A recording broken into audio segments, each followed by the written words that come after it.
until the time ends.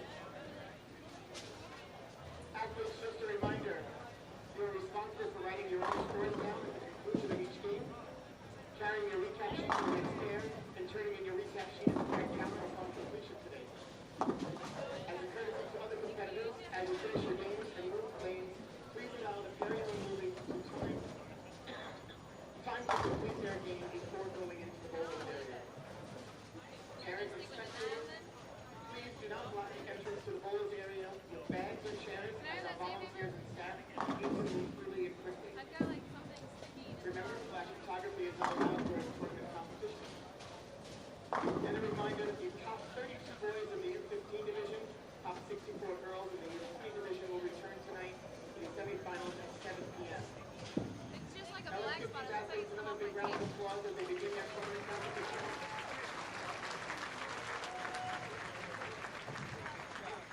Athletes, when your arrows come up, you can hold the spindles, your bucket to bowl.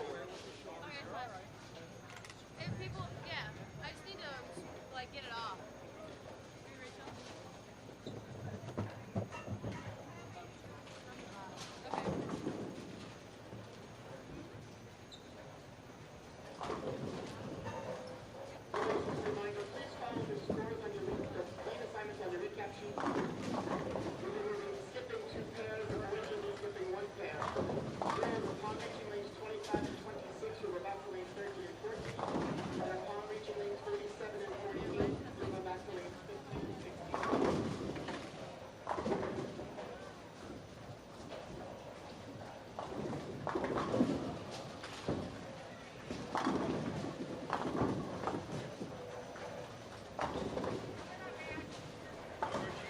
Good afternoon, everybody. Welcome to continuing live coverage of the North Point Junior Gold Championships here on Bowl TV. The U20 girls and the U15 boys ready to go for their fourth round of competition.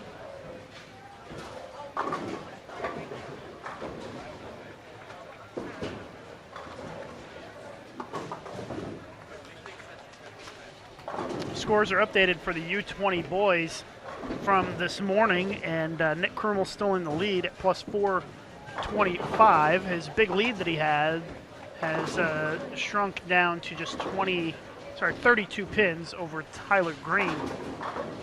Greg Young moved up to third at plus 325.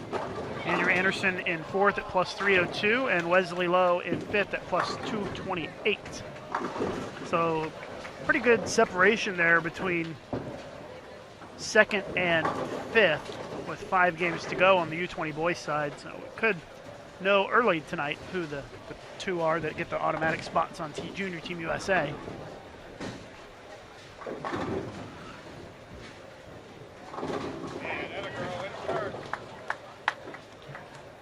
But we are underway here with game 1 of 5 in the fourth round for the U20 girls and U15 boys. You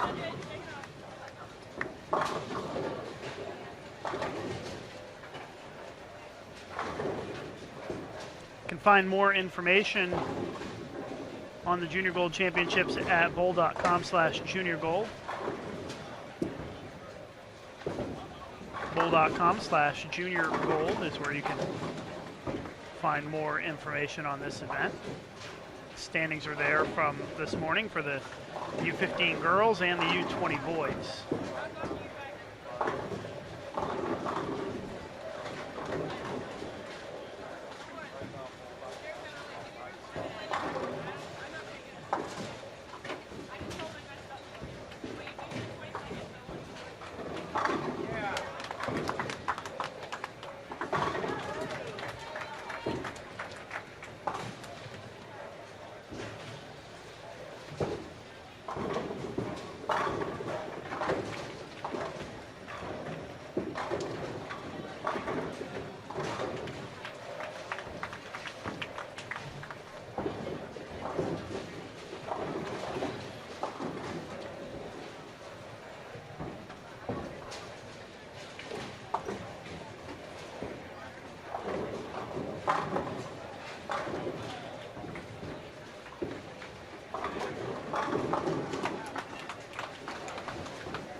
just sent out a tweet to let everybody know to watch the live stream here on Bull TV. So if you can go to Twitter and retweet that for us, that'd be great, at USBC. Twitter.com/USBC, and give us a retweet on that post. Help let everybody know that we're live here at Junior Gold.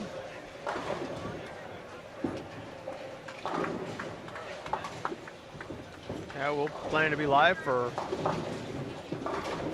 all squads. God today, willing. tomorrow. Knock on wood. Assuming that our Creek doesn't rise. technical capabilities remain solid. It's a little scary during the break, but everything's okay now.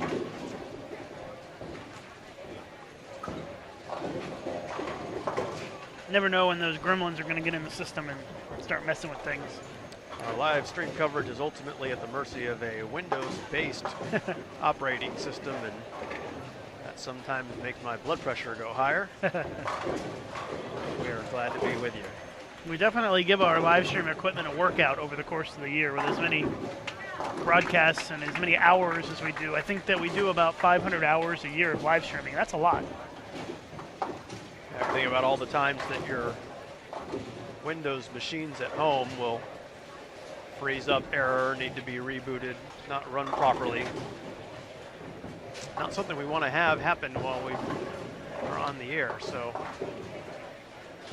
knock on wood, hopefully we've had all of our bugs during the break.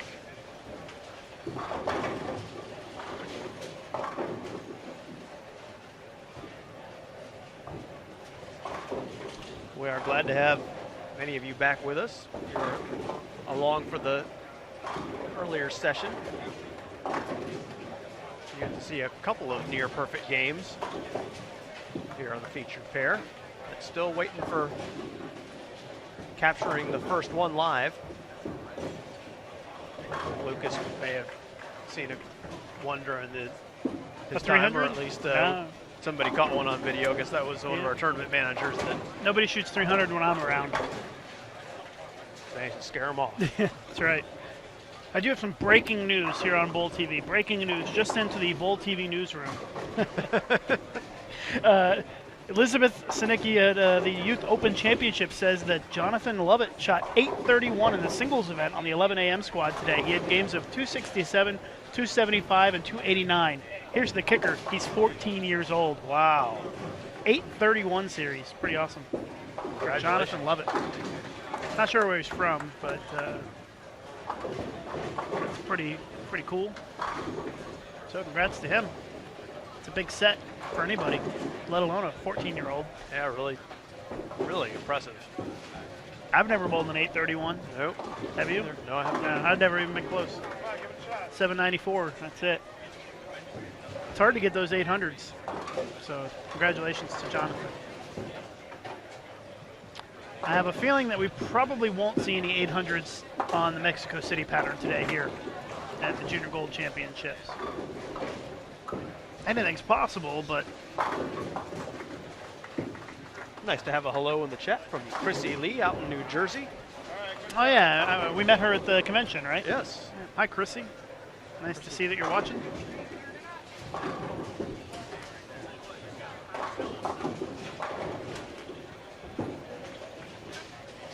Having some hot weather in New Jersey, as is much of the country. Warmer than usual here in Detroit. Not too bad in the bowling center though today. Comfortable here in the center. That's considering how many people are in this bowling center, they're doing a pretty good job keeping it cool. I would agree with that.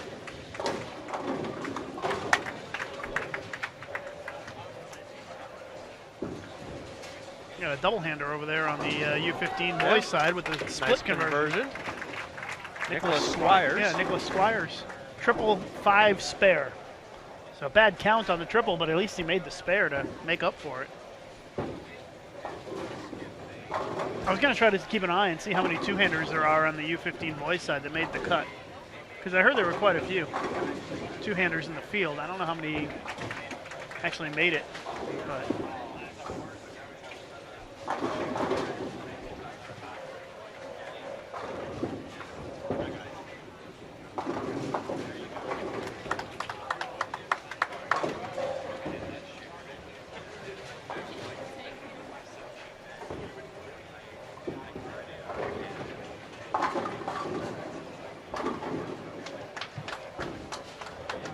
I got 6 retweets on our post, so thank you very much to everybody who gave us a retweet on the live stream post on our Twitter feed. Did you retweet it, Jason? I've been slow. You know, you've been trying so hard to coach me to got to be active. Be a more proficient Twitter user, and I realize that it's like dragging a cranky mule around. You said it, not me.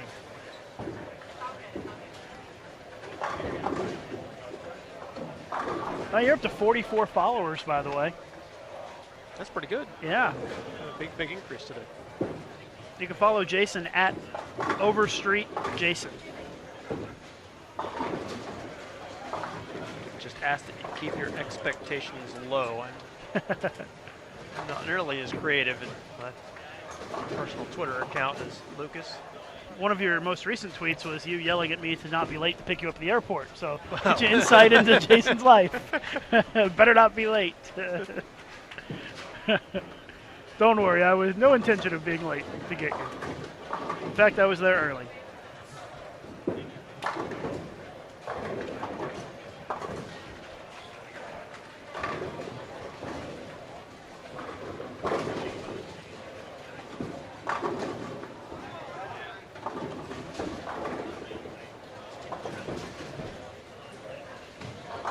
Well, if you're unfamiliar with the format here at North Point Junior Gold Championships, it gets really exciting tomorrow. This is the qualifying portion. While we've had cuts to this group, once it gets into the head-to-head, that's where things get really intense. That was a format change last year. Yep, last year was the first year. From round robin to the bracket play. Bracket style match play, and it really creates some great drama here on Bull TV. I see Lucy Sandelin is in the chat, former Team USA member. Lucy wishing good luck to Ben and Terrence. I think I met Ben at the Ruby Tuesday the other night. Nice kid. Oh yeah, there he is. In the Storm jersey on. To the left of the live stream pair. I met Ben and Keenan. Okay, covered up. Good ball. A couple of fans of the live streaming. Great. I think a lot of the young bowlers love the live streaming and they watch it quite often. Terry in the chat wants to know what lanes we're showing. We are behind lanes 11 through 14. Sometimes we'll have 15 and 16 as well. If there's nothing else going on, but there's been a pause on the other featured pairs. So those are the ones that we're set up to be able to see.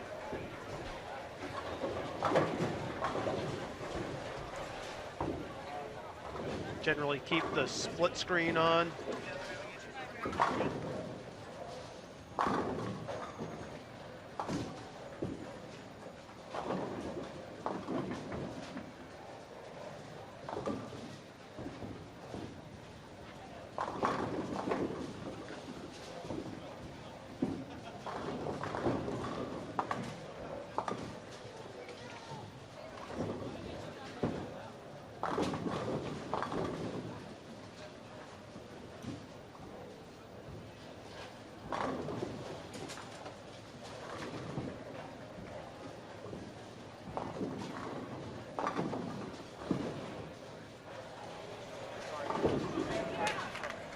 Anna Gross with a good start to this game, a spare 4-bagger start for her here in game 1 of 5.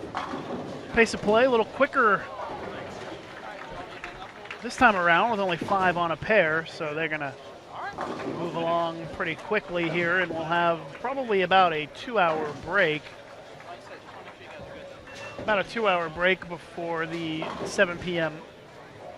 squad gets on the lanes. That'll be the top 64 in each of the U20 divisions, and the top 32 in the U15s, and the top 24 in the U15 girls.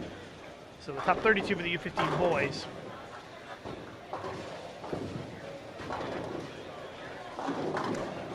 Nacho asking in the chat how many pairs they're going to move, and I believe I heard them announce that the the under 15s will skip one pair to the right, and the U20 girls are going to skip 2 pairs to the right. Yeah. But keep in mind that it's a little, it's broken up a little bit weird because we've got 2 pairs of U20 girls in the middle of the U15 boys so that we can have them on live stream. So that's the way that it kind of worked out.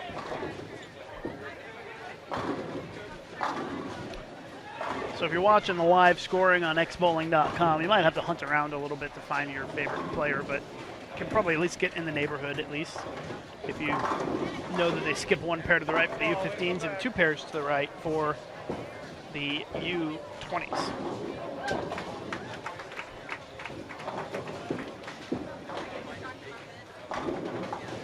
Well, so far early on, I like Anna Gross's ball reaction the best. She's going to be up on the right lane here. I do notice that off to our left here, one of our U15 boys has the front 6. Josh, I can't read the last name. Ah, he just missed. I put the jinx on him. He left a split too, that's the worst. Well, just when I said that I liked Anna's ball reaction, she yanks it. Almost Brooklyn.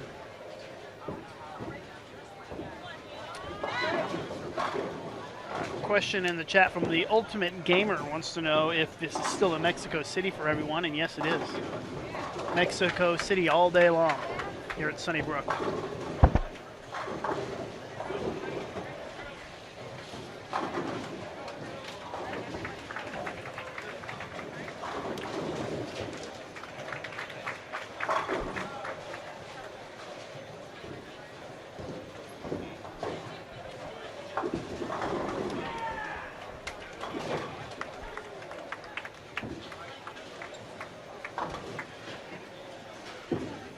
See Natalie Goodman on the left side there with the opening frame. Natalie, a junior Team USA member, and just got back from Puerto Rico where she represented junior Team USA at the PABCON Championships, PABCON Youth Championships, I should say.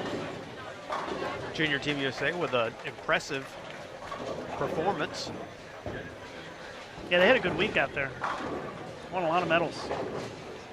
And of course, won the all-important team gold medals, which is what they go out there to try to win. It's really been a nice few years for Junior Team USA. And historically, around the world, sometimes some of the other countries will have such intense programs with their youth bowlers so early on that Junior Team USA has some work to do to be able to develop as quickly. But the last few years, Rod Ross, Kim Terrell-Kearney, Brian O'Keefe, have really got the team performing at an even higher level, taking home World Championships gold, and now follow that up with PABCON gold, really setting the bar high for next year's World Championships.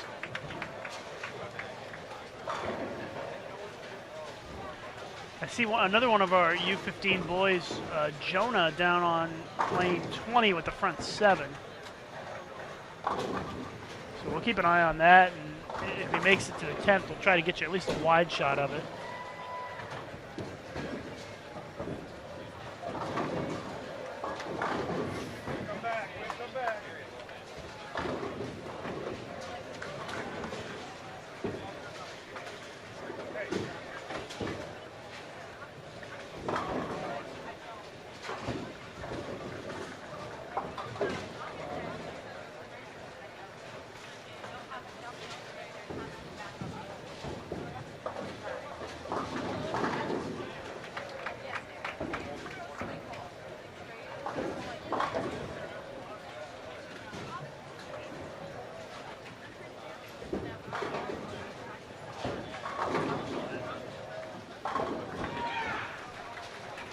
Looks like Jonah got another one. Front 8 over there. I didn't see him bowl, but I heard the parents screaming in the background. So sometimes the parents get more excited at this tournament than the kids do. So is that front 8? Yeah, front 8, so I'll have to keep an eye on that. It's a few pairs away. You know, Jason, I put the videos together every year at Junior Gold of the different styles of the boys and the girls, and I was thinking that next year I should do a video with the different faces of the parents as they watch their kids bowl, because I think that would be pretty awesome. That would be a good video. You should just see the range of emotion that they have throughout the course of the week. It's pretty crazy.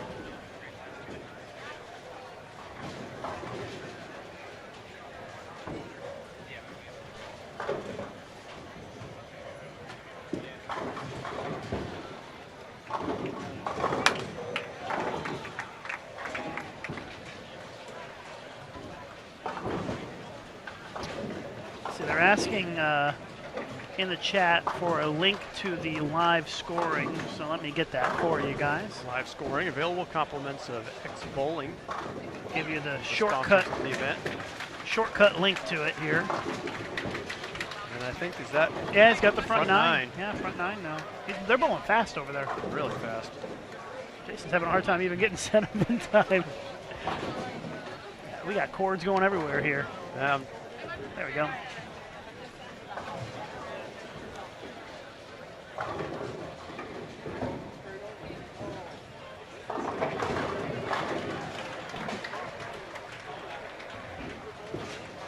And I just tweeted out that link, so if you go to my Twitter page, @Lucas_Wiseman, I can't put the link in the chat because it doesn't let me put links in So there. Lucas, I think if we get to that point that maybe we switch, let Sure. you run the control and I'll try and get a better shot. Right. Jason and I going all over the place here trying to... Jason's got handheld camera going here and fancy stuff going on. I'd show you what he's doing right now, but it would make you dizzy. You got him, Jason. He's the one with the long hair, but it's going to be a couple of minutes before he's up. All right, well. Moved the camera a little bit for a slightly We're better, in position. better angle. It's not going to be a great It'll angle, be but off the tripod, so a little bit shaky, but we'll get a look at it at least. And I can't read his last name, though. I need to try to call up the live scoring and take a look at it here.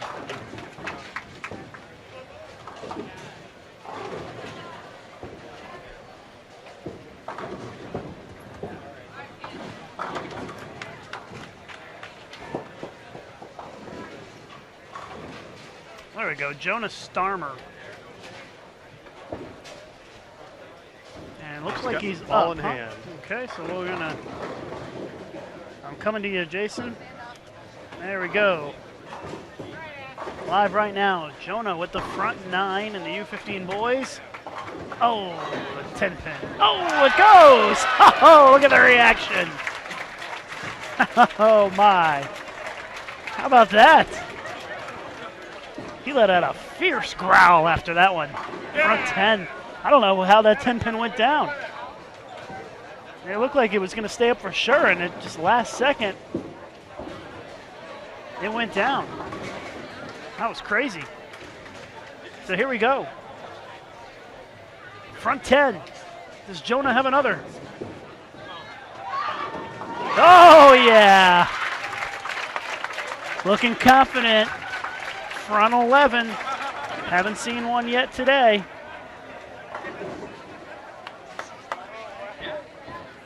Big crowd gathering.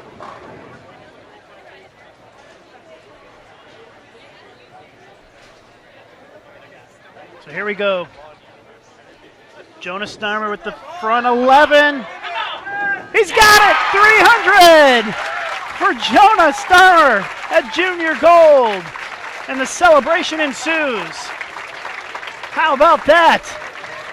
A 300 in the U15 boys division, and he can't believe it. He looks stunned. He's up there. He basically just tackled his buddy there, and that looks like it might be Mom. What a moment here at the junior gold. .300 game. Wow, exciting stuff. He still looks stunned, doesn't he?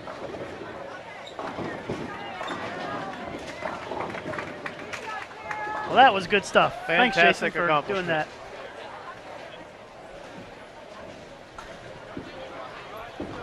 He moved he was such a quick player. Yeah. He didn't give you much time to set it up, but sure delivered the excitement.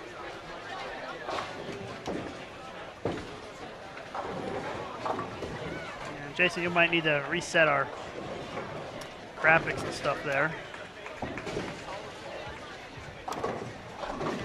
Well, that was good stuff. That was pretty cool. He was very, very excited. That had all the looks of a first-time 300 shooter right there. And the We'll have first to- live one of the day in the U15 division, too. Didn't that happen last year with Hannah Munson? Yeah. How about our U15 stepping up? U15 division has some game. Do not discount the young kids. They can bring it.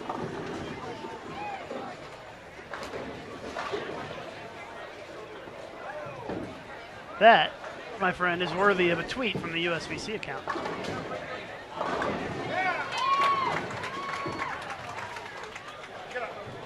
Yeah, that'll girl.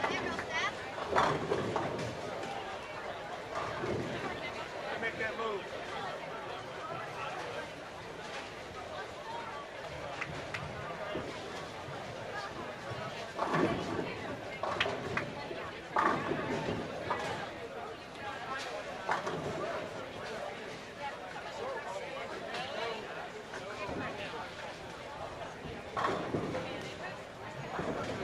Jason, you and I have seen a lot of 300s in our lives and our live streaming, but I tell you, the ones in the U15 division here at Junior Gold are just exhilarating. There just aren't 300s that are like that anymore. Something extraordinarily different about the biggest tournament of the year, the national championships, and being at that age when your parents there, having put in all the work and all the support to help make it happen. It's a great event, not just for the young athlete, but for the entire family, and I think that's what makes it so much fun. And I've just been told that that was his first 300 that he's ever bowled. Wow. How about that? Do that on a WTBA pattern. It's a sport junior. 300 too. What's that? It'll be a sport 300 Sport, too. yeah, Sport 300 at Junior Gold. Congratulations.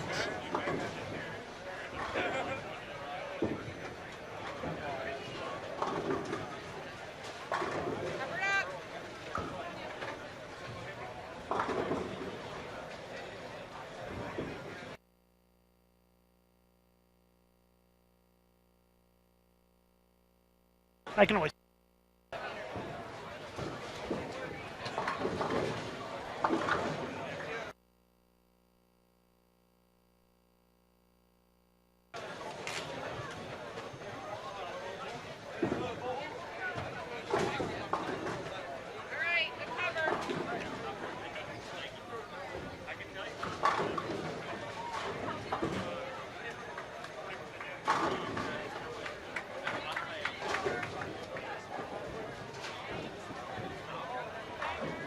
Well, of course, our attention was grabbed by that perfect game, but the U20 girls in front of us, meanwhile, have been putting up some nice scores. Stephanie Schwartz.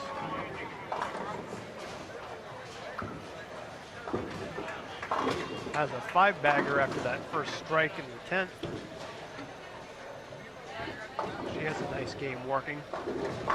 Over on a featured pair for the U15 boys, David Daniels' second shot in the 10th. He too has 5 in a row, rings the 10th in there. He's been throwing the ball very nicely. All right, good comeback. Way to make a game out of it. So Stephanie's going to end up at 210 if she runs down that last single pin. And now here's Natalie Goodman, her first shot in the 10th.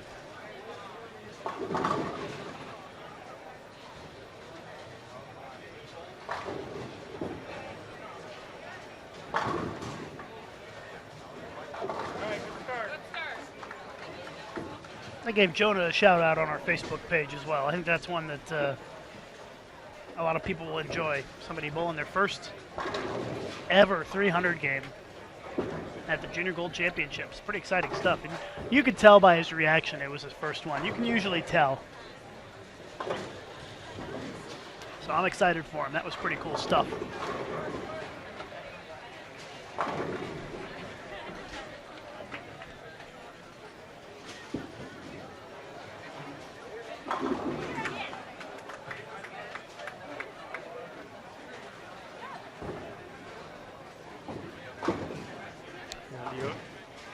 In front of us, Anna Gross or Anna Grossi? Do you know? I think it's Gross.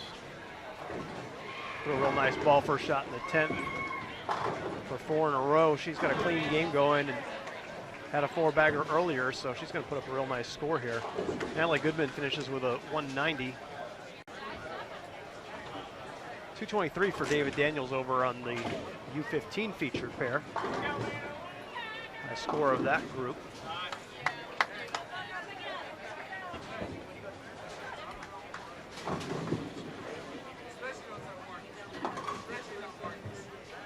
And Gross is going to be in the 250s.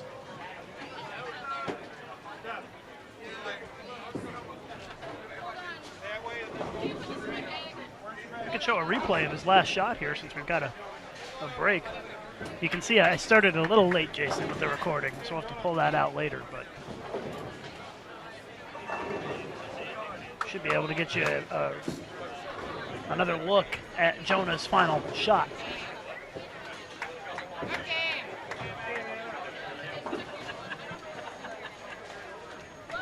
Here it is. This is the money shot right here, going for the 300.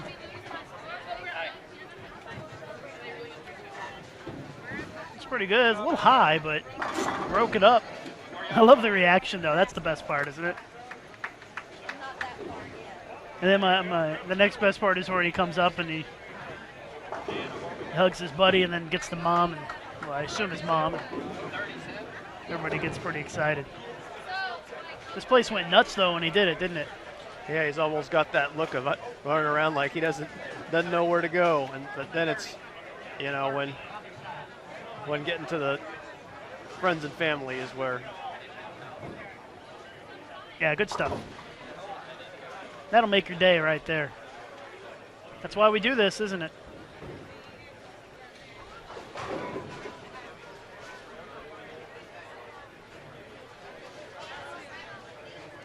So all the action on the featured pairs done. We'll check in with Morgan Brown here next door on lane 15 to see her 10th frame.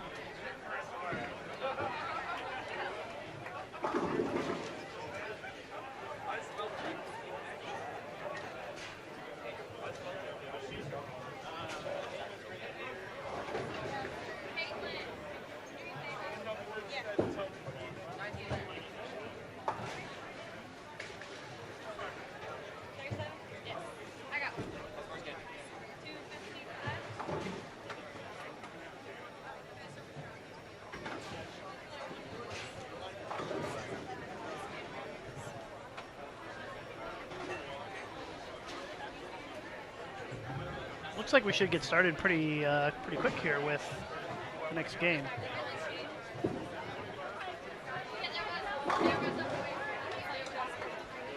Morgan Brown with a strike on the fill for 215.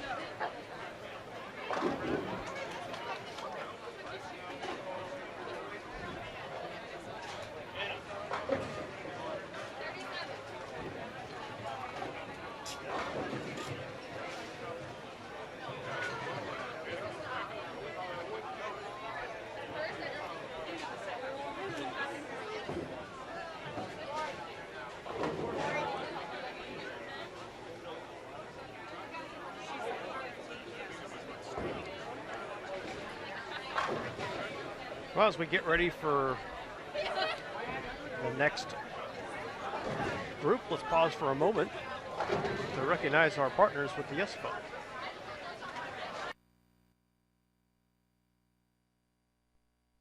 This live event is brought to you in part by the Yes Fund. The Youth Education Services Fund is a joint initiative of the bowling industry dedicated to development and marketing of youth bowling at all levels.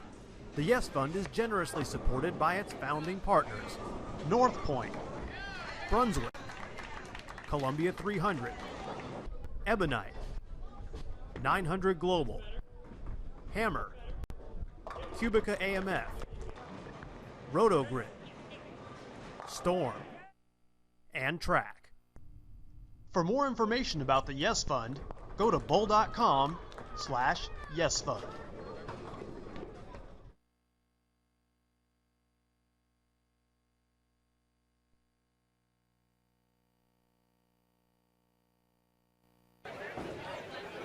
Welcome back to suburban Detroit, sunny Brook Lanes. Jason Overstreet and Lucas Wiseman here. Glad to have you with us for our live coverage at North Point Junior Gold Championships. Certainly want to give a special thanks to our title sponsor, North Point Insurance Group. And our presenting sponsors, Track, Columbia 300, Ebonite, and Hammer. The sponsors certainly make a huge difference in this event, being able to make this just a tremendous first-class experience.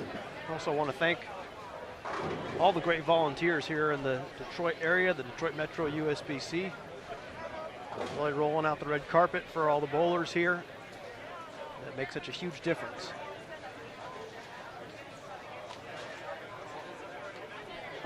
All the bowlers have their fans out to keep cool. It's kinda Yeah, funny, things are actually. starting to heat up a little bit. I know it's unusually warm in this part of the country, as many of you are experiencing right now. And as the day in the afternoon kind of heats up, along with a lot more people in the bowling center than normal, it makes it a little bit warm, but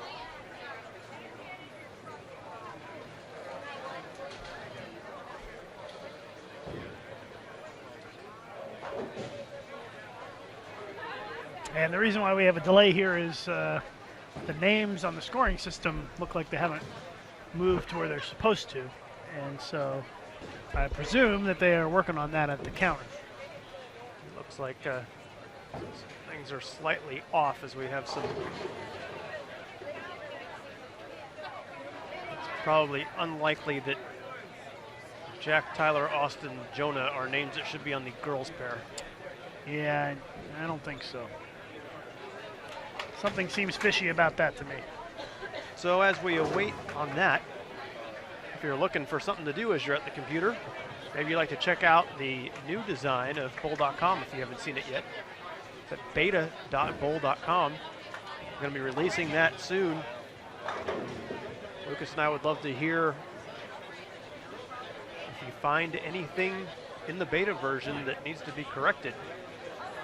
Give us a shout, tweet at us, let us know what you think of the redesigned bowl.com. Once again, that's at beta.bowl.com. You should be able to find all of the same key content, results, etc. that are on the current bowl.com site. So all of your junior gold results, information, etc. Perhaps you want to consider registering for the USBC Queens. Early bird deadline is just a few days away, so it is a great time to stop riding the fence and sign up for the Queens.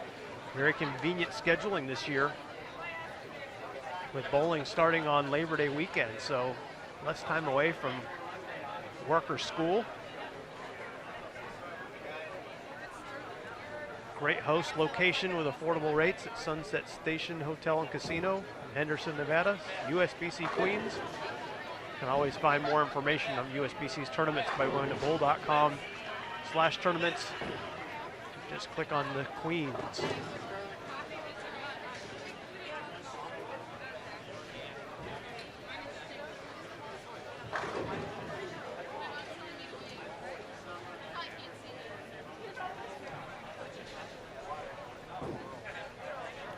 We take a look down at our That's Liz Colkin.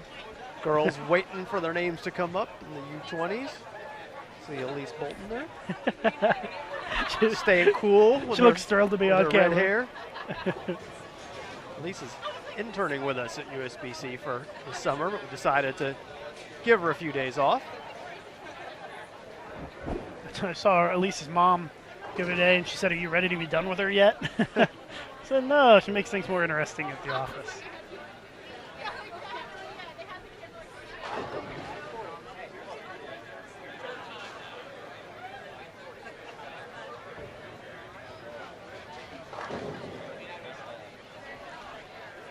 So again, we're waiting for them to move the names so that we can start the next game. There's a couple of pairs that are bowling down there, not quite sure.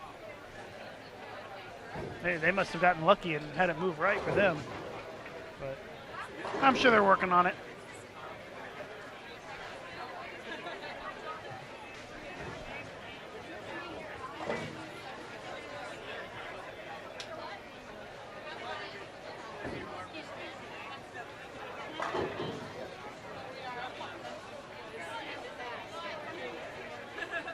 Well, while you're waiting, if you don't have anything pressing, you want to vote on a cool photo contest.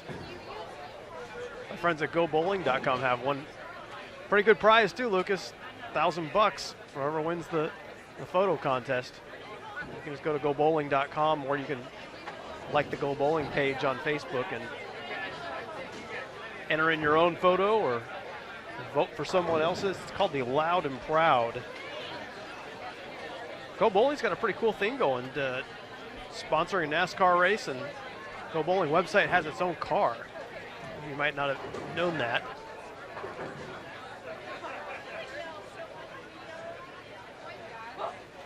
So be sure it's something else to root for if you're watching racing. That's on the Sprint Cup Series. GoBowling.com. 400 race coming up the first weekend in August. And you could win $1,000 if your photo is selected as the winner in that contest. It's the Loud and Proud contest. GoBowling.com.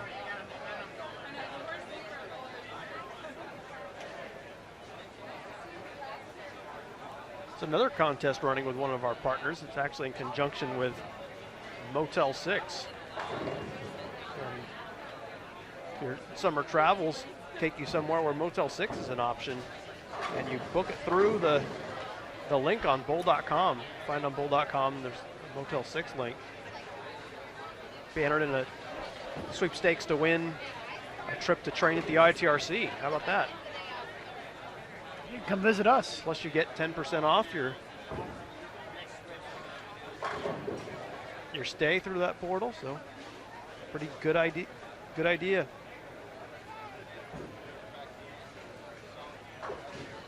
If you go to member rewards at bowl.com, it shows all the various USBC membership rewards. Now, of course, always better deals for USBC members. That's why it's so important that you want to support the sport and be a USBC member. Leagues are starting soon. Definitely encourage everybody to make sure your leagues are certified, proper rules, bonding, protection, so that if any funny business happens with prize funds, USBC's bonding has it covered for you.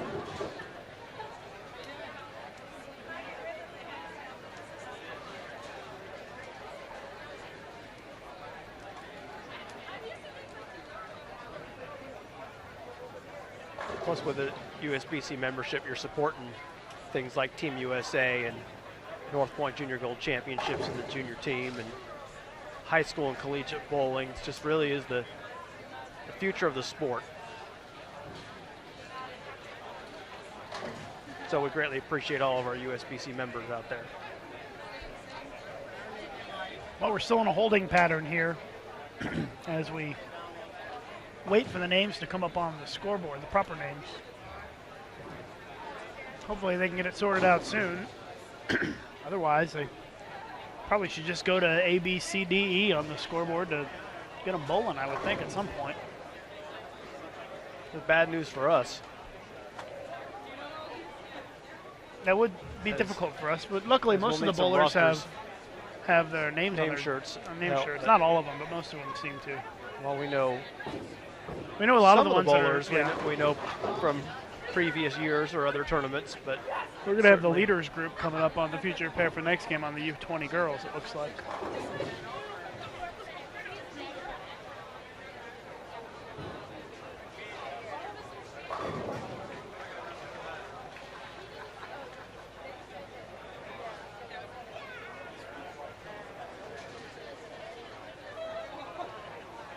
You can see some action off in the distance at least. There are two pairs that are bowling. So I'm not sure why they're able to go and nobody else is, but they're almost done with the second game on 3 and 4, actually.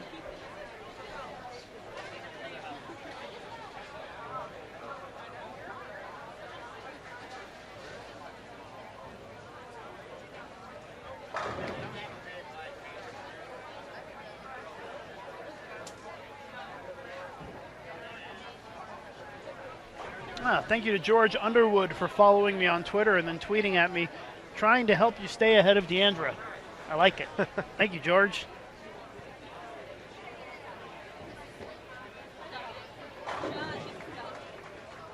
I think if Deandra makes one more TV show, she's going to pass me. Deandra makes the U.S. Open show next week, I think I'm in trouble. just need to come up with a creative viral video, Lucas. Yeah, exactly. Well, we need to talk to Lawson to see if we can come up with a sequel to the Call Me Maybe. Call Me Maybe video, which was one of many that were out there, to see if Team USA will do something innovative at the World Championships.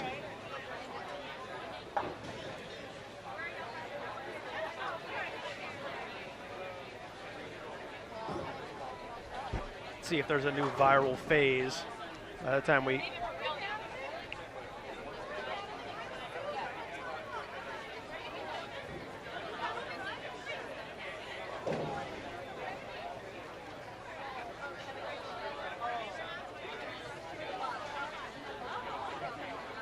So what have you thought about the way this pattern is played on the wood here today? Has it been about how you would expect, folks? A little bit. Saw the boys ended up in a real extreme line towards the end of their squad, the U20 boys, but probably expected regardless of whether it was playing on wood or synthetic. I didn't expect to see a 300 today, and that kind of went out the window already. But yeah, they're playing pretty much as I would expect. They got pretty deep towards the end of that U20 boy squad. And it's possible they might end up getting even deeper tonight on the 7 p.m. squad. I mean, you got the top 64 now, and they're going to probably start even further left. So there may be some guys loft in the left gutter by the end of the night tonight. Those guys are lucky down there on on 3 through 6. They're able to just cruise along here, 3 through 5. Yeah, 3, 4, 5, and 6. They're buzzing along, almost done with this game, and nobody else has even started. yeah, we're just unlucky that they're too far away for us to be able to get a good look at what they're doing, to be able to enjoy it as we wait for the rest of the. And I don't know if they're bowling on the Get other fired side up. or not, on the high end of the house. It's a split house. We can't see the high end, so I have no idea if they're bowling over there or not.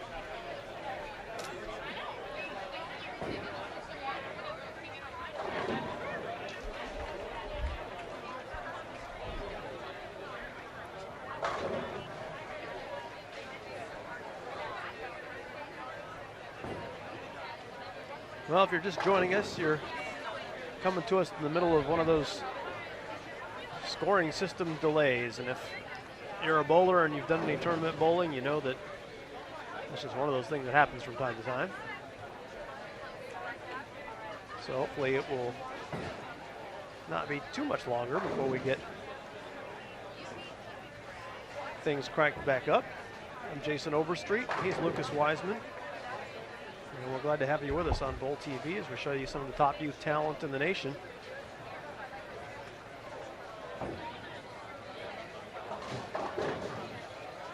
Thousands of dollars in scholarship on the line here at the North Point Junior Gold Championships. Spots on Junior Team USA. Steven in the chat says Team USA should do the Harlem Shake this year. I think is it too far past Harlem Shake time? It might be. We need to find the next big thing. To try and be on the cutting edge this time, to be trend-setting.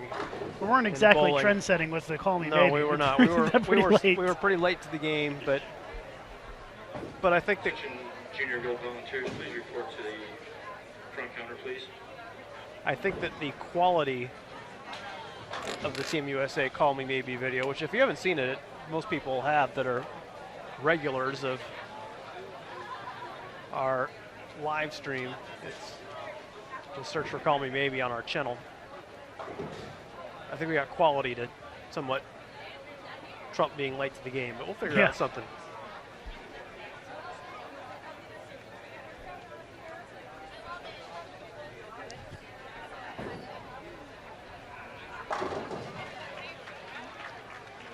Well, they just summoned all the volunteers to the front counter, so maybe they have a plan now to solve this issue.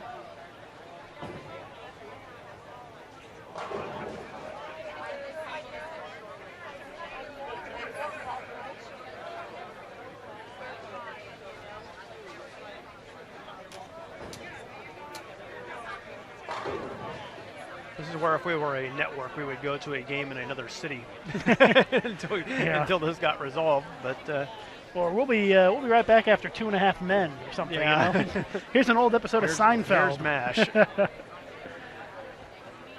Unfortunately, we don't have anything like that.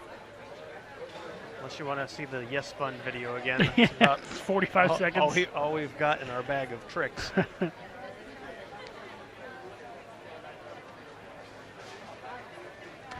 Well, I can tell you that Antonio Iseguirdo down there on lane number 6 has a spare and an 8-bagger this game. Compliments of the real-time scoring on X Bowling. I can see the scoreboard that somebody's stringing some strikes down there, but I couldn't read the name. And James Russell down there has a 5-bagger. And looks like Antonio is about to be up on the left lane. I think he's wearing green.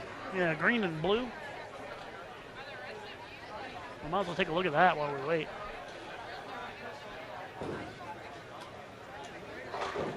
He didn't strike.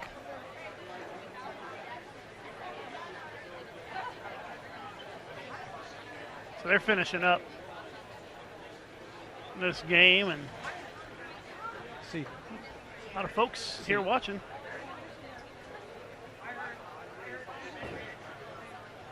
I see Jonah standing around down there. You should go grab him and come talk to him as long as there's nothing else going on. Man, who knows when they're going to get started. Yeah. That's always a fine line. We hate to distract kids. Yeah, I hate to bother them while they're bowling. A little bit of a distance away. In case you missed it earlier in the set, in our U15 division, had a live 300 game just a little ways down. It was a nice moment.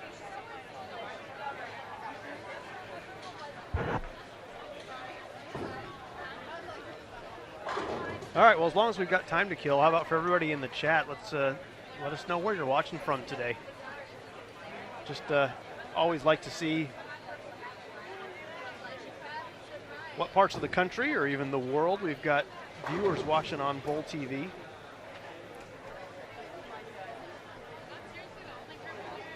We'd love to hear where you're watching from. Hope it's not too uncomfortably hot wherever it is.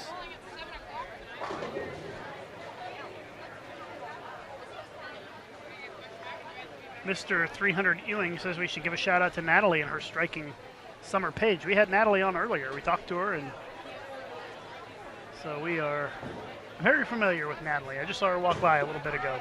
She stopped by to say hi during the morning squad today. See some Newark, New Jersey, California, Virginia Beach, very hot. Stephen Lemke from Nacogdoches, Texas. Stephen F. Austin. Omar's watching from Detroit. Could come and see it in person if you want. That's right. Baton Rouge, Louisiana. Nachos in Indiana.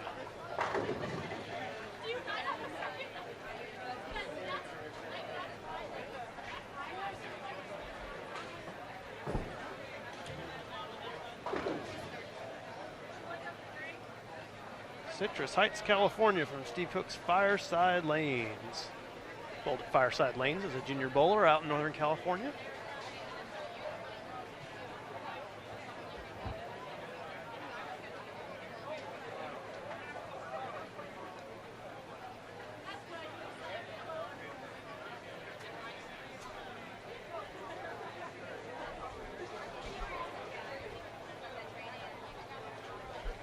A lot of good bowling communities out there across the country.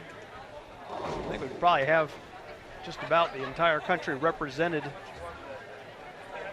here at North Point Junior Gold as well.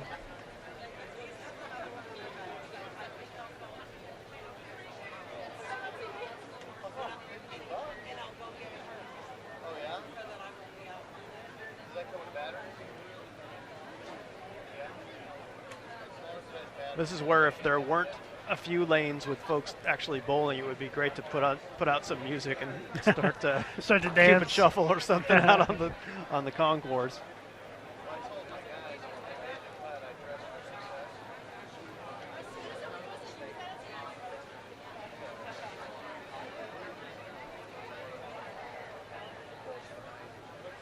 If you're just tuning in, we're in a delay here as we wait for the scoring system to kinks to get worked out here. Baton Rouge, Louisiana representing in the chat. Really like Baton Rouge, had a great time there at the Open Championships last year.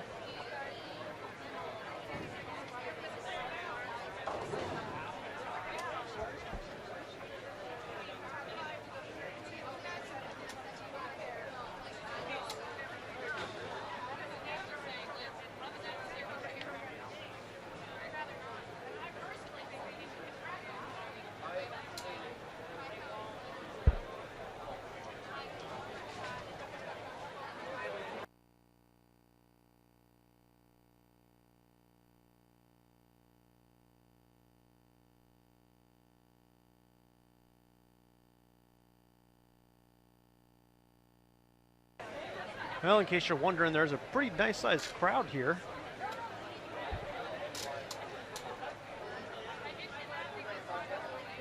Maybe you recognize someone that you know up in the stands. As you can see, they're all eagerly awaiting.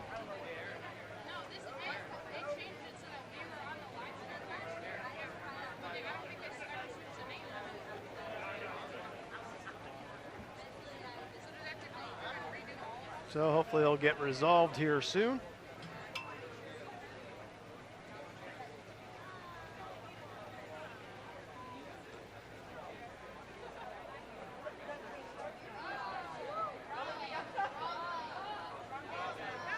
As you see, quite a few folks here watching the action.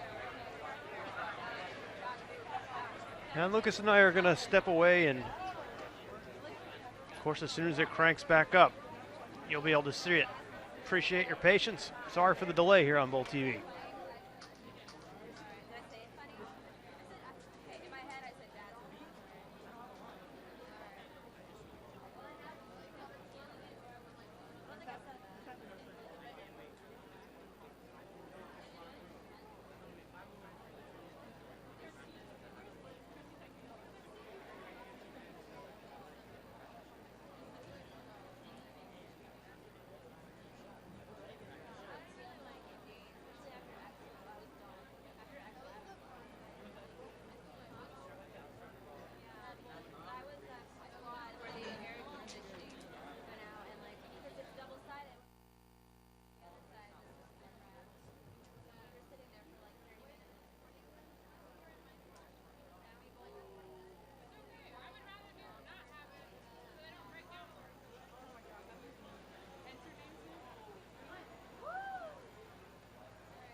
Well, as you can see, we're about ready to get going again here at the North Point Junior Gold Championships. And in case you couldn't hear because we had the microphone turned down a little bit, what's going to happen is each of the players is going to get one shot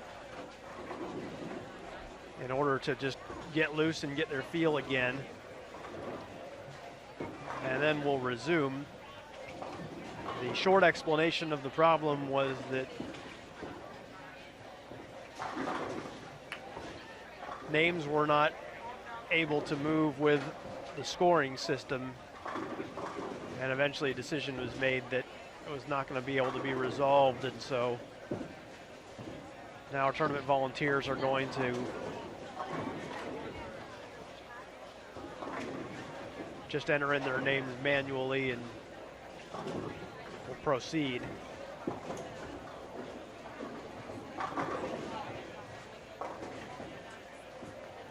The good news is, regardless of the delay, Lucas and I will stay here with you for coverage throughout the day. So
All right, so we're just about ready to go here again. They got one practice ball on each lane, and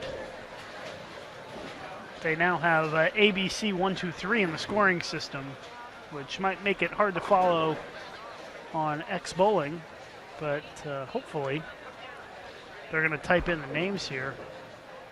I'm not sure if that's going to show up on X Bowling or not, but we'll see.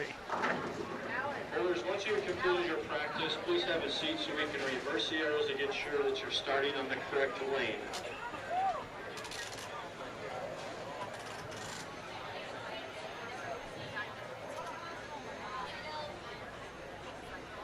So now there might be a Once you're done with practice, momentary please hit your delay red here key, as they and I will tell you when to begin your play.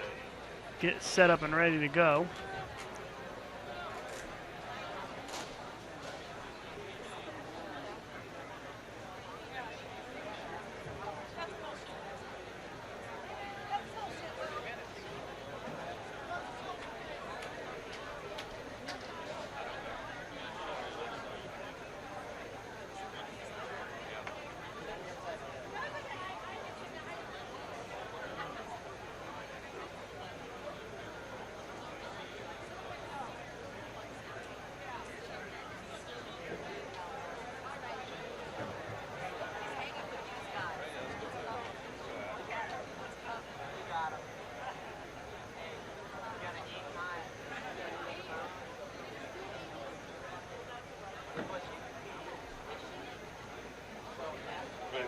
Bowlers, please give us 1 more minute so we can get the arrows up and corrected.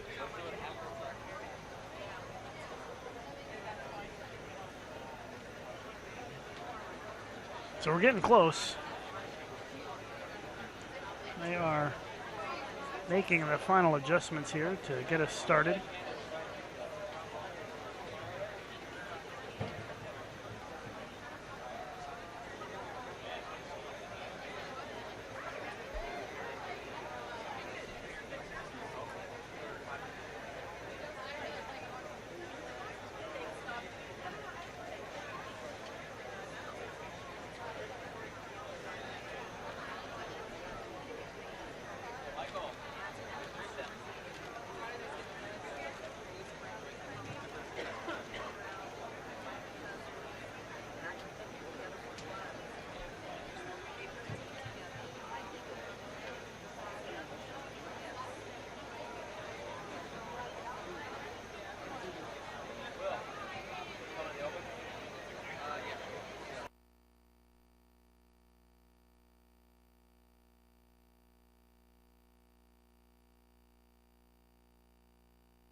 Well, I know this is kind of a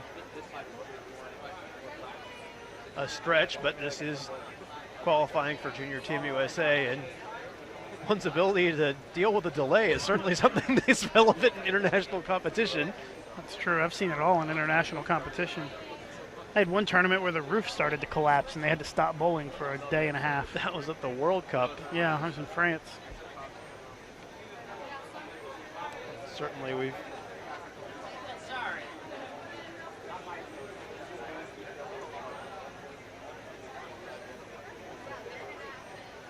often our friend Almi Guerra in the Dominican Republic is watching, and she's been through a lot of international events, so it'd be a good chime in on some of the. Oh, we've had it happen in ones the she's Dominican too. Power outages, all kinds of stuff. I'm sure Almi's seen it all too.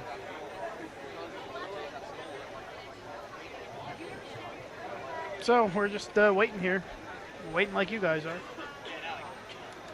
Okay, bowlers, you may go ahead and begin your tournament play. A very enthused David Bartlett on the microphone there. You may begin your tournament play. I guess he's a little bit of a beatdown, you know. It's never fun to run the tournament when the gremlins get into the computer system and cause problems. It's always hard when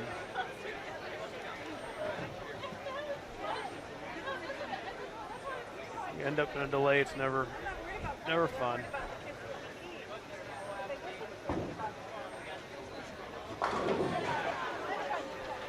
Well, they're still typing in some names here on our featured pairs. So we're going to get started here in just a moment.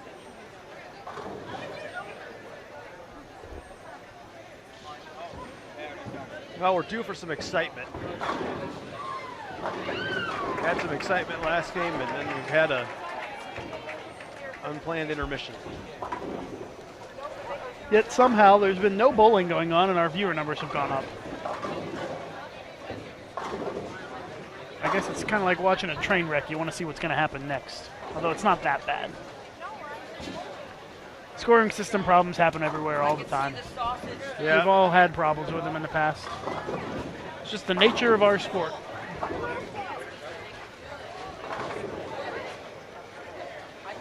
So they're still working on the scores for our boys featured pair, but our girls are ready to go. There's Elise Bolton. Yeah, it didn't phase her. Come on, Katie Bob.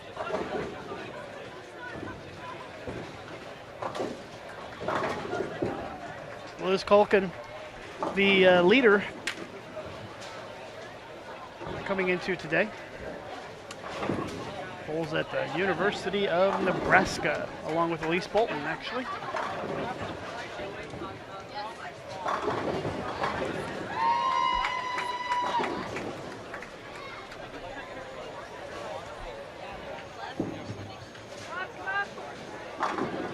Okay. Cover it up.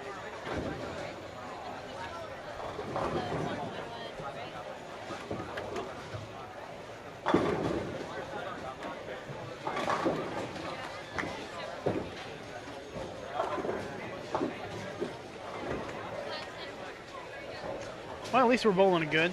Bowling again.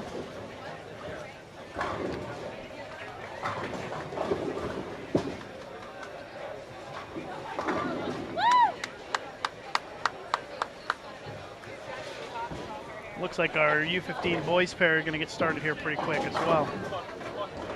There you go, babe. Nice cover.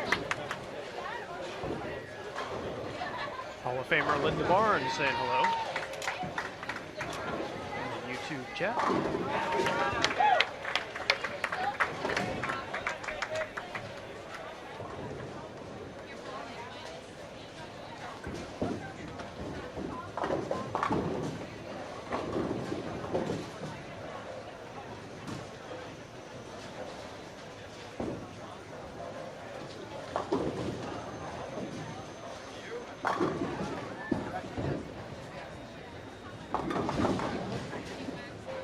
And now our U15 boys are ready to get going.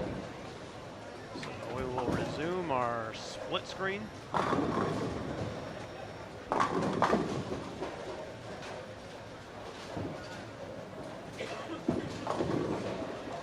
Show the action once again. Well, appreciate everybody's patience. Sticking with us through that delay, and certainly thank you to all the volunteers here in the Detroit area that are working with the tournament. So that once the decision was made to re-enter things manually, that was something that everyone was able to accomplish pretty quickly.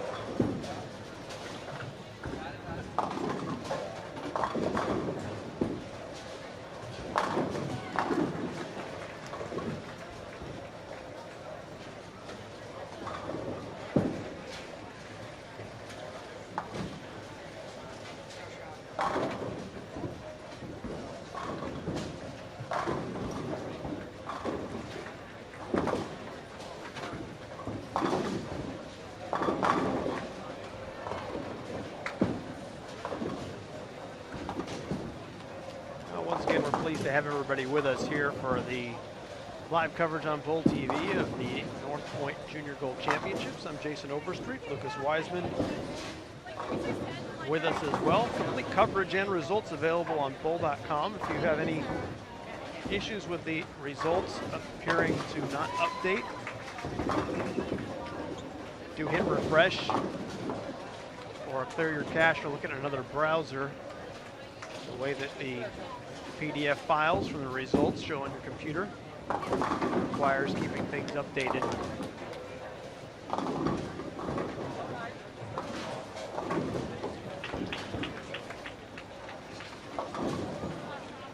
Nicholas wants to know what lanes we are watching. We are watching lanes 11, 12, and 13, 14. That's where our Bull TV cameras are set up behind, and you can follow the scoring live through X Bowling.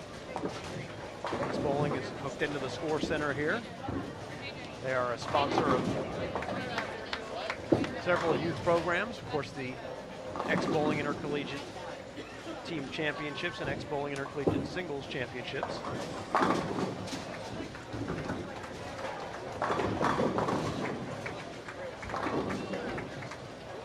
Tremendous scholarship opportunities here for these players. Can really make a big difference, a big scholarship win here at this tournament. With the expense of school these days, can make a big difference in the lives of these young people and families. One thing that bowling does incredibly well that's unique is be able to have it be a sport that can directly support higher education for those who are involved. Of course, the number of scholarships available too through USBC at the national and local level is really remarkable. You can find more information on that on the youth page of bull.com. Quite a few terrific national scholarships that are available, and always worth checking with your local associations. Many of the state and local associations around the country have youth scholarship programs.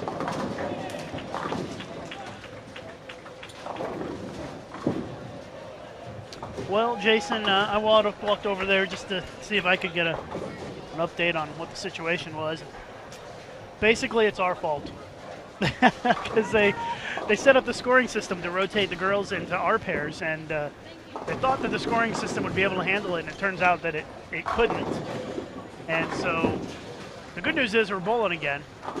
The bad news is there may be a little bit of a delay after this game and the subsequent games, as they will have to manually type in the names for each pair again. So, but now that they know that they're going to have to do that, it shouldn't take that long. Seems to be the theme. It's always the communication department's fault. Blame communications. I walked over there and I said, "Don't blame us. It's not our fault." So the end result is that instead tonight of being able to show all 4 divisions, we're going to get whatever we get. They're just going to put in the lane assignments and keep the 4 divisions by themselves, and we'll get who we get. So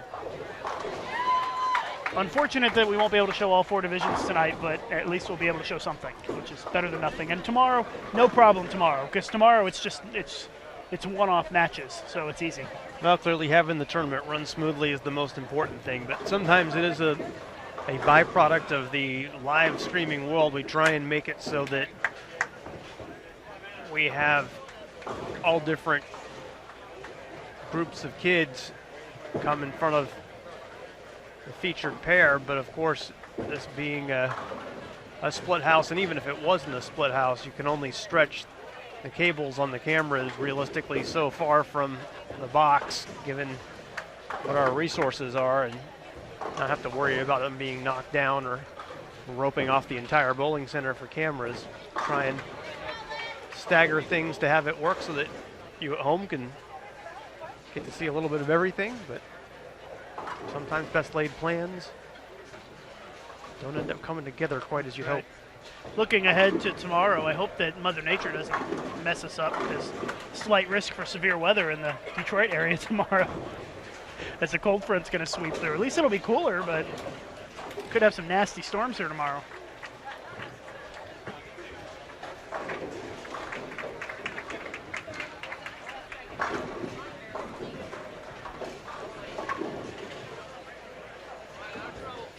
There's a bad pun about a dark cloud following you around the country, but Hey, everything was fine until you showed up. suppose there's some truth to that. Okay. That's the way it works. We were having a great tournament, and Overstreet shows up, and the gremlins come out.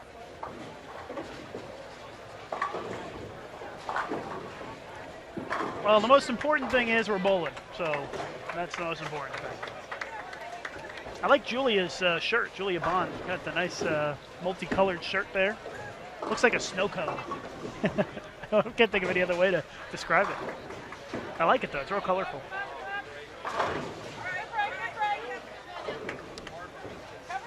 That's always a fun thing about youth tournaments is all these young players can sort of display their own style. Some are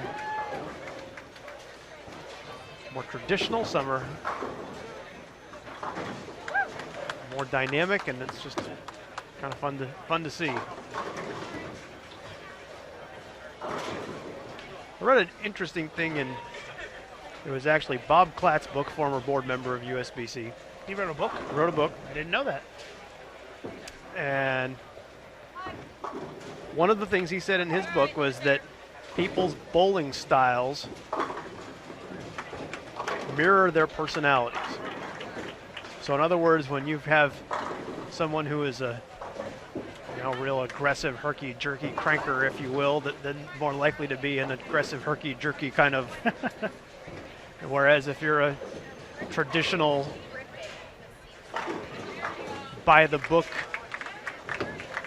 approach, that you're a more traditional, by-the-book kind of person. And I thought that was real interesting. I thought thinking about people that I've known over the years in bowling and whether or not their bowling style mirrors their personality. So I don't know if the same can be said for jerseys and if what you wear mirrors your personality or not, but it's not to say that you can judge a book by its cover, but it's just kind of interesting to think about when you give some thought to people that you know over the years. Got a guest coming in to join us. It's Chad Murphy. Chad, if you're not familiar with his name, is the managing director in charge of youth development at the International Bowling Campus, essentially the head honcho in charge of youth programs, including this North Point Junior Gold Championships. Chad, welcome to Bowl TV. Thanks for having me, Jason. I appreciate it. Always good to visit with you as we take a look at some of the best players in the world. That's certainly the pinnacle event. And wow, we had a 300 game in the U15 division live earlier today, and it just seems like this is the second year in a row with having the U15s that they've been the ones that have shown the drama for our viewers. It's very cool. Yeah, it's funny. I know you know this, and hopefully our viewers may have heard me talk about it, but I've been talking about that U15 300 from last year for a full year now. So I've got material for the next year to do it again. It was fun. I mean, I don't know if you heard, that's his first one. First one, and he looked great doing it. Yeah. It looked like he'd done it 100 times before. It was very cool. Now after he did it, he almost had that sort of for those that are a little bit older in the audience, like the Jim Valvano moment, like he was looking like he needed to go find somebody to hug and wasn't sure which direction to run. Yeah. It was really good stuff. And I think that's one of the best parts about it, because of course, once he stepped on the approach and started his approach, he knew exactly what to do. It was after he struck that he wasn't quite sure. Yeah. So that was great. That'll be available for everyone to see, of course, in the recording version. And Lucas will look to try to pull out a highlight. Those are the special kind of moments. And as Lucas and I were discussing earlier, I think that it's really a family moment here at this tournament, because you have so many parents, brothers and sisters here as well, and really everybody a part of what it takes to have the commitment to be able to be at the level in youth competition to come here to this event. And so it's really fun to see everyone sharing it. Yeah, and it's cool. You talk about families a little bit. There are some certainly some legacy folks out here this week. Some high-level players of the past, their kids, Vince Biondo and Justin Romick, Martin Lesher. There's lots of folks here where their kids are now making runs through these tournaments, which is really fun to watch. As we move forward, even getting some of the younger kids involved, the new U12 division next year. There's some kids that are back here watching their older brothers and sisters that will be competing next year. We had a little over 7,000 people through the doors Monday and Tuesday each day, and it's pretty awesome. Grandmas, grandpas, aunts, uncles, friends, brothers, sisters. It's been an awesome week. This event just keeps getting bigger, and I think that the awareness and prestige grows in the bowling community as well. You look at all of the social media chatter on Twitter and Facebook, people really starting to realize that North Point is the destination for anyone that's serious about youth bowling, from the scholarship money to the chance to be a part of Team USA and wear that jersey and come and be at the Team USA Training Center. Really, all kids need to be a part of Junior Gold. It's just something that's really special. Yeah, it is. And I think the scholarships are a big piece of it, and we thank North Point Insurance for being such a big part of that. But honestly, it seems like every time I talk to one of these kids, the Team USA function is a big, huge part of this. I had someone just less than an hour ago ask me with the U12 division, are we adding another development team for the junior team? And obviously there's no plans to do that at this time, but you never know what the future unfolds for that. And I just think the Team USA piece is just a huge part of what these kids think about when they come here. Well, for those who don't know, Chad has accomplished a lot in bowling as well, and you were part of the Team USA program, as well as having had many other successful wins in your time. I would guess that you would say being part of Team USA is the most significant thing. Oh yeah, it was fun. It was intense. I tell everybody when somebody asks me about that, I always say, you can bowl all the tournaments that you want to for money and fame and glory, but once you put those colors on and you throw a shot with those 3 letters on your back, it's a completely different experience. And you learn a lot about yourself. You learn a lot about the folks that are around you, your teammates. And I had some great bowlers that I got to bowl with. But yeah, the experience of it, just incredible. I wish every bowler that laces up their shoes could experience that. I really do. We're visiting with Chad Murphy, the Managing Director of Youth Development at the International Bowling Campus. And I know that a big focus of yours, Chad, has been the younger kids as well. The creation of the U15 division, of course, a big step, and that's been extremely popular and successful here at the North Point Junior Gold Championships. U12 coming up in the pipe, and what's going on with USA Bowling is taking it to a whole nother level potentially for those young kids in creating a Little League World Series type of concept, which is something that bowling has really needed for a long time. It's going to take us some time to be able to get all of our leaders at the local level to start activating the program, but boy, is that an exciting concept. It is. I mean, we're really jazzed about it. We've got the industry behind it with our Yes Fund partners, and we just announced it a few weeks ago, but long story short, we're going to run 4 tournaments this fall. We're going to run 8 the fall of 15. We're going to run 16 the fall of 16. Excuse me, of 15. I just said that wrong. I'm sorry. For this fall, 8 in 14.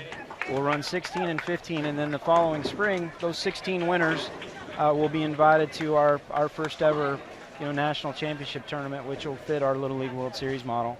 We're stoked about it. It's all teams. There'll be some regular games and some Baker games as part of it. We're going to work through testing the format over the next couple of years. But it's the collegiate model moved down for younger kids. A lot of folks say Little League baseball, those types of things, but really it's going on every day in our high school bowling and our collegiate play. We're just moving it down to those younger groups. Our goals are simple. We want to get kids in. We want to get them excited and then get them committed to the sport long term. And we feel like with programs like Junior Gold from a retention piece, USA Bowling, and some of the other things we've got going, we'll have more success doing that in the years to come than maybe we've had here recently.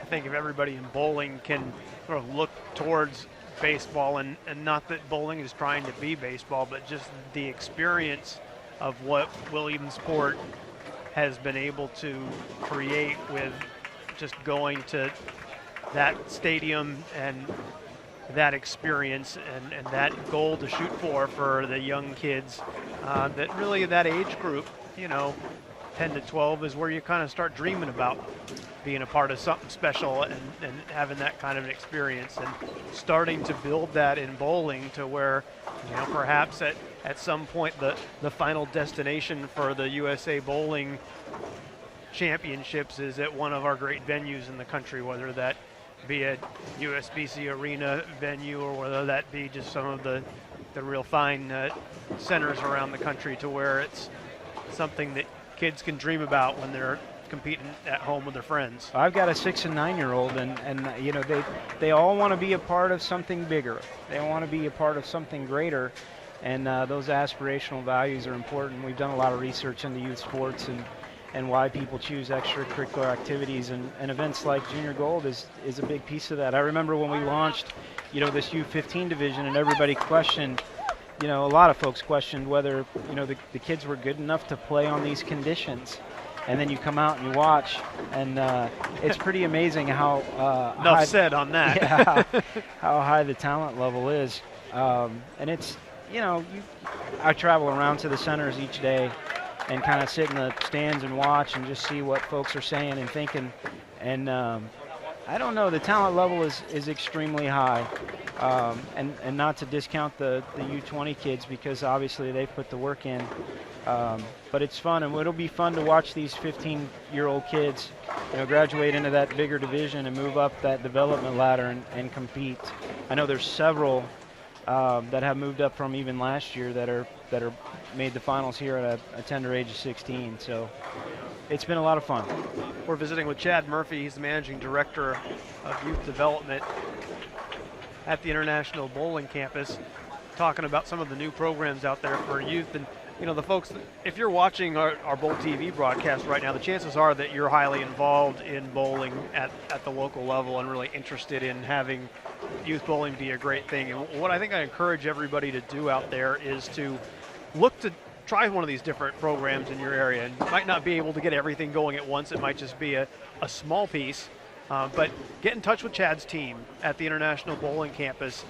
We are there for you in terms of providing resources to be able to get things started. It's always hard to do something different, but it's going to be like a snowball rolling downhill, and it's going to start getting momentum. But we need our most engaged folks, and that's those of you that are watching right now to make it happen in your cities. Yeah, and it's, you sit here and you watch just right in front of us, folks like Liz and Elise, who have been, playing this game for a number of years through our Saturday morning programs and on up. All we're really trying to do is be there to help support that and some of the new initiatives. We created a new web portal. It's called the Youth Resource Center. It's at bowl.com. /Youth Resource Center. There's a password. It's youth, and you go in there and you check it out, and there's all kind of materials for the marketing of youth programs, including how-to guides and where to put your flyers and how to get new kids in and all the things that go with running a successful youth activation. And that's really what it is. Yeah, it's a Saturday morning bowling program. It's a Tuesday after school program. It's a Thursday USA bowling program. But it's not any one of those things. It's all of them. Ultimately, the success of youth bowling is only as good as the adult leaders and volunteers at the local level. And so, kids need to be able to have the programs to participate in. And the tools are there, and at the national level, we certainly want to help. I encourage everybody to give it a shot and try something different and help Chad and his team, really build something special for the future. We're getting towards the end of this game, and we'll fill you in on how the scores are looking as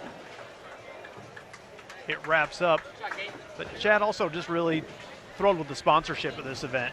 North Pointe Insurance has been just an amazing supporter of the industry in youth bowling, as well as, of course, all of your other sponsors, the Friends of Ebonite, X-Bowling, Kegel Dexter. I mean, it's just really so much in the industry coming behind this group. Couldn't do it without them. I mean, obviously, North Pointe Insurance, which, North Pointe's not really a consumer brand. They're specific to a lot of things, but they insure a lot of bowling centers. And so they see this as a way to give back to the sport, but also support bowling within it. And for those of you that may or may not know this, North Pointe gives us $100,000 to activate this tournament. And every nickel and penny of that $100,000 goes straight into scholarships for the kids, which is just incredible when you think about it. Just unbelievable support from North Pointe. And then obviously with our presenting sponsors, Columbia 300, Ebonite, Track, and Hammer, new this year. It's funny, we're seeing a lot of new faces walking around, checking these things out. It's been fun to have those conversations. Some of those folks and others, your first junior gold is an awesome thing, because not that you don't know it exists, you do know that it exists, but you don't really know exactly what's going on there. And there's a lot of great things to do with that. And over at the AMF Rose Bowl, the Survivor Tournament's going on right now, and X-Bowling's helping us out with that. But honestly, when you really think about what it takes to put on an event like this, we've got over 70 volunteers. We've got over 35 staff from the International Bowling Campus, which includes USBC and BPAA. Not to mention Kegel, the lane machines. Obviously, we spend a lot of time freshening up the lanes. There's a lot that goes into having 2,000 kids compete across 6 centers, and we just appreciate everybody's help. We couldn't do it without all of those folks contributing. Not to mention all the volunteers here locally from Detroit. It's just awesome. Certainly great support from the USBC Association here, the Detroit Metro Association. One that we're really proud of. And that does make a big difference, as you mentioned. So a lot of kids, and for every one of those kids, there's at least one parent, and usually 2, and sometimes brothers and sisters. And so there's a lot of folks that are in these centers, and traffic flow, and a lot of customer service. Yeah, the folks here in Detroit have been wonderful. We came up and did a site visit almost 14 months ago now. We've done several. But when we expanded from 3 to 6 centers and really dug into it, Mark Martin at the Detroit Metro USBC and the Detroit Sports Commission, it's just it's a collaborative effort, which is pretty cool.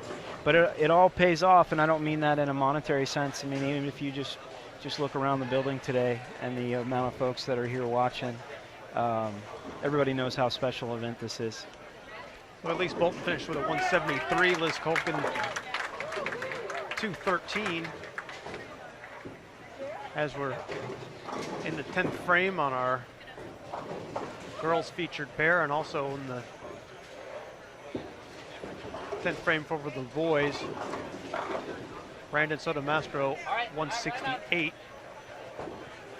like Sean Wilcox is finishing up with a 161.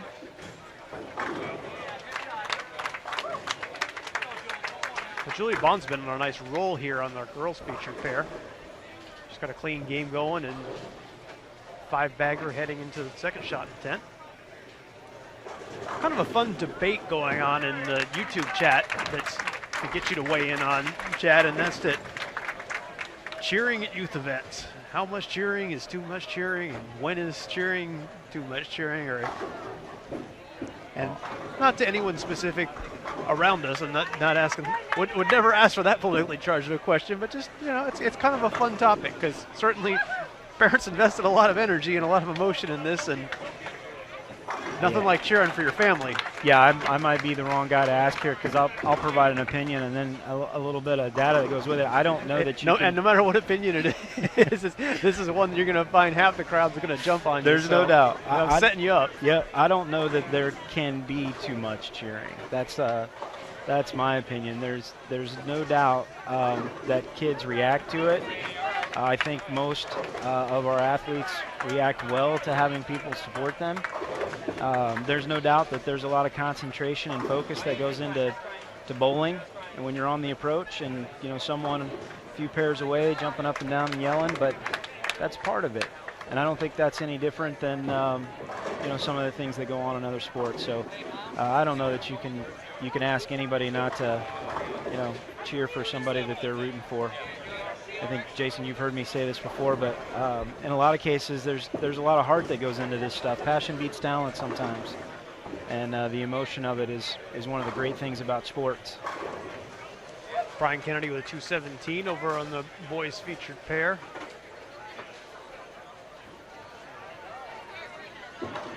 I will tell you too. One of the things that stood out for me this week. I spent a little more time in the girls, ladies centers and watching it. And I finished up last night over at Bowl 1, standing and talking with John Gaines, who just recently won another Eagle. And it's amazing the talent level of these ladies.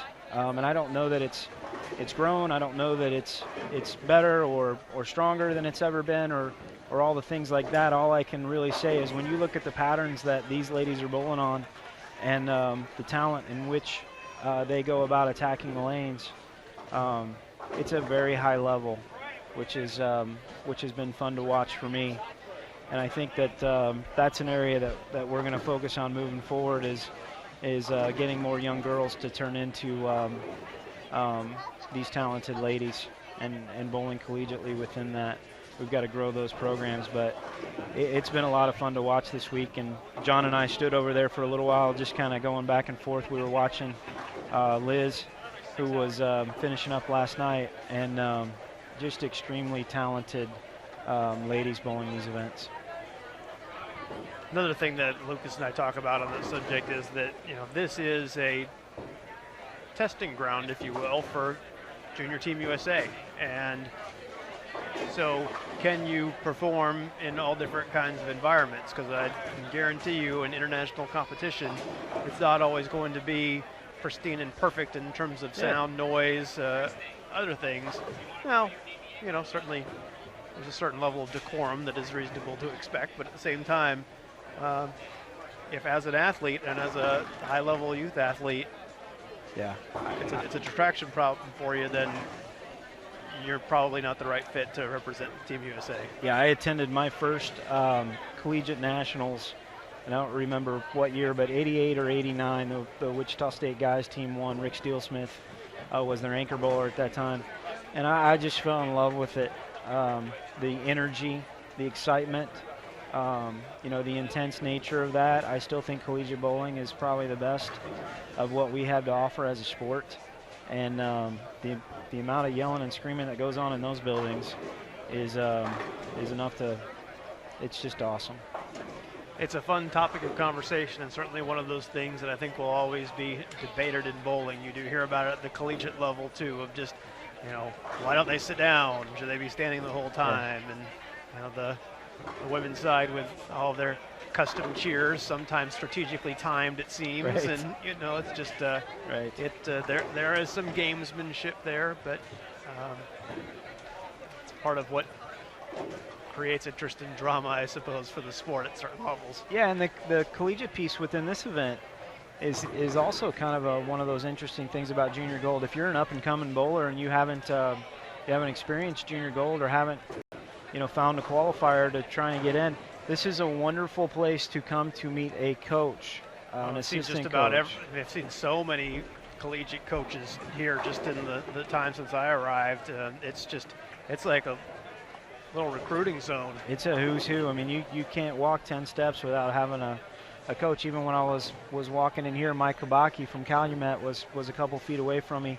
They're just all over the place. But, these kids are the ones that are going to be playing in their program, so it's a good recruiting piece. We have a coach's experience, a collegiate experience that takes on part of the trade show on Saturday, so there's a lot that goes with that. There's some real opportunity here to meet and talk with some college universities about what future opportunities there are.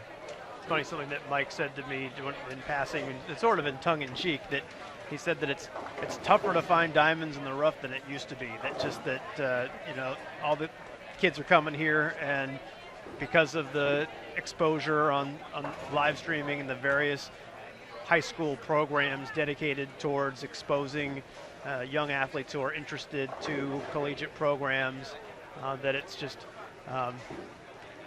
perhaps may have leveled the playing field to some degree for some of the collegiate programs, but I think that's a good thing for the young players. I do That too. the mystery of how to be able to be considered as a part of college bowling, hopefully we pulled back some of that curtain with technology and with the programs that are out there. So if a young student athlete wants to bowl in college, they know how to find out about it. Yeah, there's no doubt. And there's Junior Gold isn't the only place for that, but it is an exceptional place for that. The bowling combines coming up at the ITRC is another great place for that.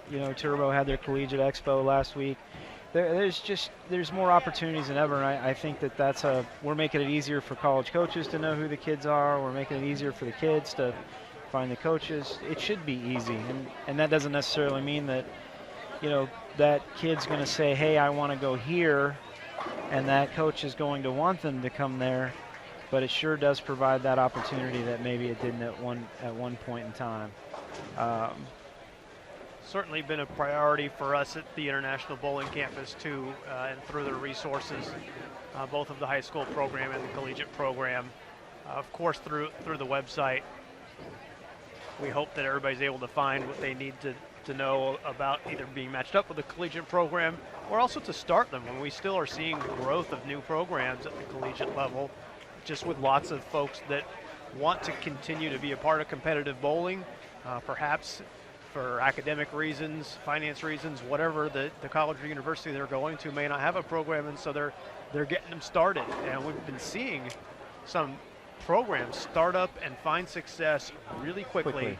At the collegiate level, and that can't happen in most sports, but that can happen in bowling, and I hope that ends up being an inspiration for other schools to continue, because I think there is enough depth of talent that the talent pool at the 15, 16-year-old level is growing enough to support really good college programs and more of them. Yep, and you're hitting it. There's 194 schools out there now, which is it's as big as it's ever been, which is really, it's a large number. But the cost burden of starting up a college program in bowling maybe isn't as great as it is in some of the other sports. So we're pretty attractive to schools and their somewhat their athletic departments, but certainly the folks that take in the tuition. But the probably the most on point that you made right there was a very small school in a very small area can have a pretty quick impact. Marian University, we watched them this year at Collegiate Nationals, and they've kind of come on the scene and been really strong. They were a couple shots away, depending on how you add it up, from a TV show and a chance at a national title this year. and there's several others, but it's one of those things, and I think the younger groups in this event will provide more demand for that. I think that you'll see as these tournaments type events grow, you'll see folks that want to start programs, and so they walk down to the local college and they say, hey, what kind of support could I get, and what do you think, and what would it take, and that's how it all starts. It really truly does. Well, and as I mentioned, we have the resources at the International Bowling Campus to assist you. All of the contact information is available at bowl.com, and we encourage everyone to use that resources. That's what USBC and the IBC Youth Development Team are here for. They're to be able to help create and grow more programs. We've been visiting with Chad Murphy, Managing Director of Youth Development at the International Bowling Campus. Appreciate everybody joining us here on Bowl TV as we continue with our live coverage of the North Point Junior Gold Championships. We'll be here for all squads today, and then tomorrow during the match play portion of the competition. And that's when the emotions really get high, the excitement level, the tension goes up a notch. But it's also a lot of fun. I'm looking forward to tomorrow. Obviously, I talk about it all the time. There are just 2 great days within youth bowling in the year. A lot of good ones, but a couple great ones, and tomorrow is one of those great days. Last year was just a blast the whole day. Obviously, to see the kids, there's emotion within it, but skill and talent really come out. There was a big discussion that was started this week on one of the boards, and we're talking about us using a match play format to crown the champion of this event. And just to give everybody a little background on that, it's just another one of those disciplines that's needed to be successful in our sport. Total pinfall is a very true marker, and it's one of the reasons why we qualify a couple kids after the 25 games to the Junior Team USA. But you watch a PBA show, that's a 1-game sprint to a champion at the end of the tournament. When WTA events at the very, very end in the Masters, there's a match play portion of it. So we're just added a discipline to go with all of the other things. When you think about the winner of this tournament this week in any one of these divisions, 3 different patterns, 3 centers. In the girls' piece, they'll come into a 4th center today, another pattern, and then match play tomorrow, where they essentially go from playing the lane and the pins to playing the lane and the pins, and oh, by the way, also an opponent across from them. It's just another discipline to get them ready for the next step. And it's going to be a lot of fun to watch. I'm excited about tomorrow. It is also just a great, as you mentioned, proving piece and training ground for what they'll face on part of Junior Team USA. Because that is such a huge part of the international format. Yeah, and the patterns we're using, we use the WTBA patterns because we feel like if they're going to compete on those patterns, then why not have this group come from those pieces. It's important, and there'll be more seasons. There's no doubt that they go through a lot of training with Rod and his staff after they make the team at the campus and some other places, but it's obviously working. I can't quote it, but all the gold medals last week are proof positive that the program's working. And Rod Ross, head coach of Team USA, has mentioned this to me, that scouting the youth talent at this level is a little bit different than some of the things you look for. You're looking for potential. He's looking for the type of individuals that are going to be part of the Team USA program for a long time, potentially. And you can probably look across just about all of the players that will make it to the final day and say they may have physical talent to be, or could be molded to be at that level.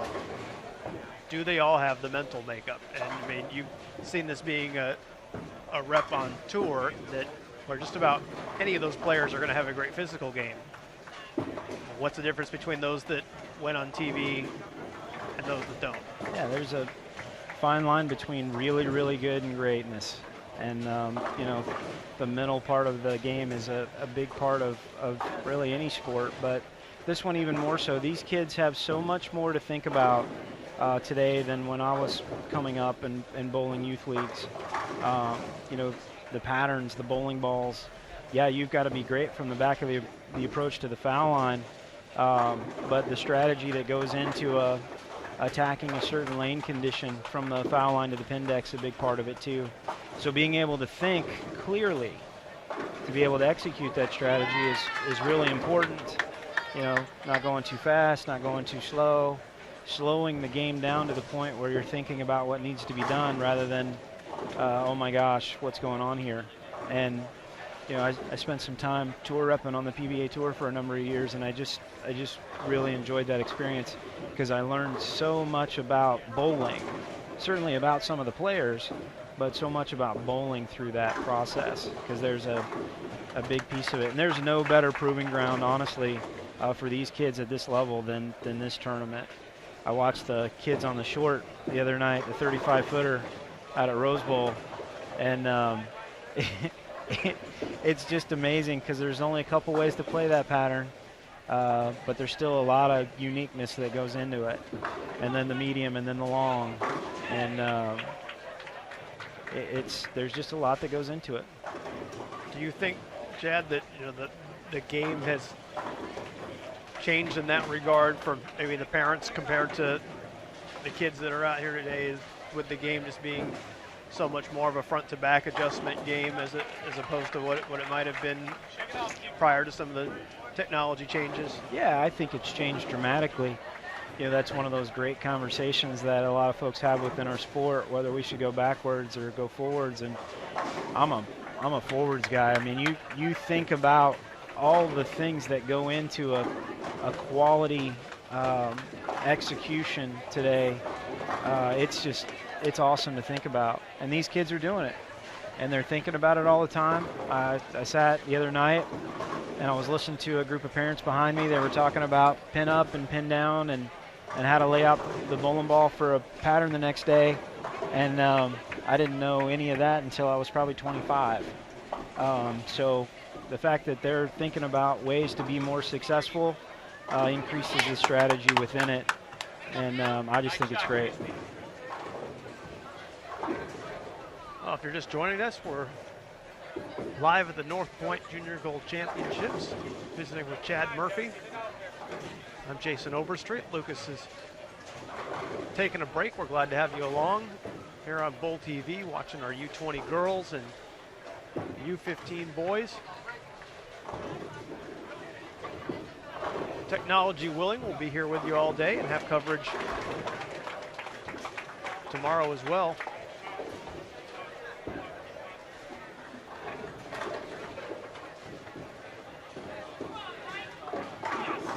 The group of, I think this group of kids on 11 and 12 were actually the leaders coming in today. I think that's your top 5 from the last 3 days of competition. I know that's Jared Romick that just completed that shot on lane 12.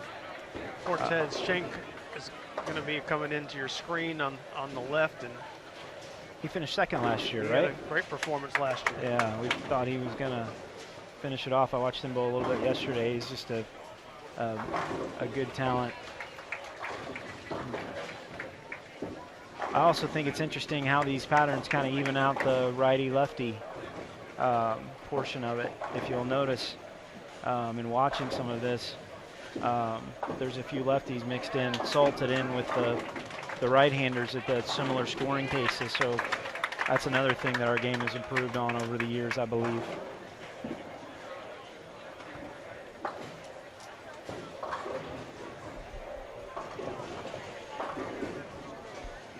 Someone in the chat remarking that Michael Martell looks like he is in the zone. Michael has got the ball in his hands, about to throw next on lane 12. He has the front 4, so he has certainly been in the zone thus far this game. He looks great. I watched him start. I watched him bowl the last few minutes of practice, and then into the first game he started with the first 4 or 5. But you want to learn how to really execute. This is a great physical game.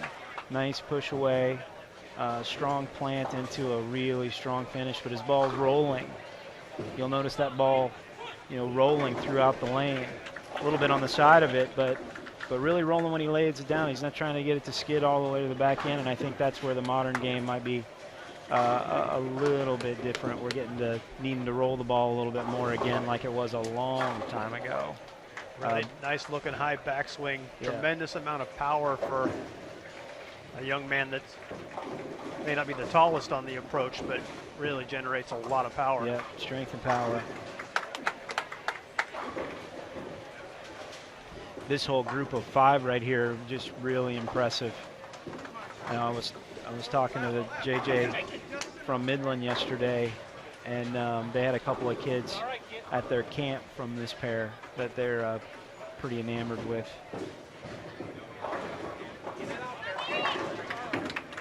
Yeah, you talk about just great physical games. It's fun to watch them, and I know opened a lot of eyes last year to see that the number of 15-year-olds that have physical games that look so mature.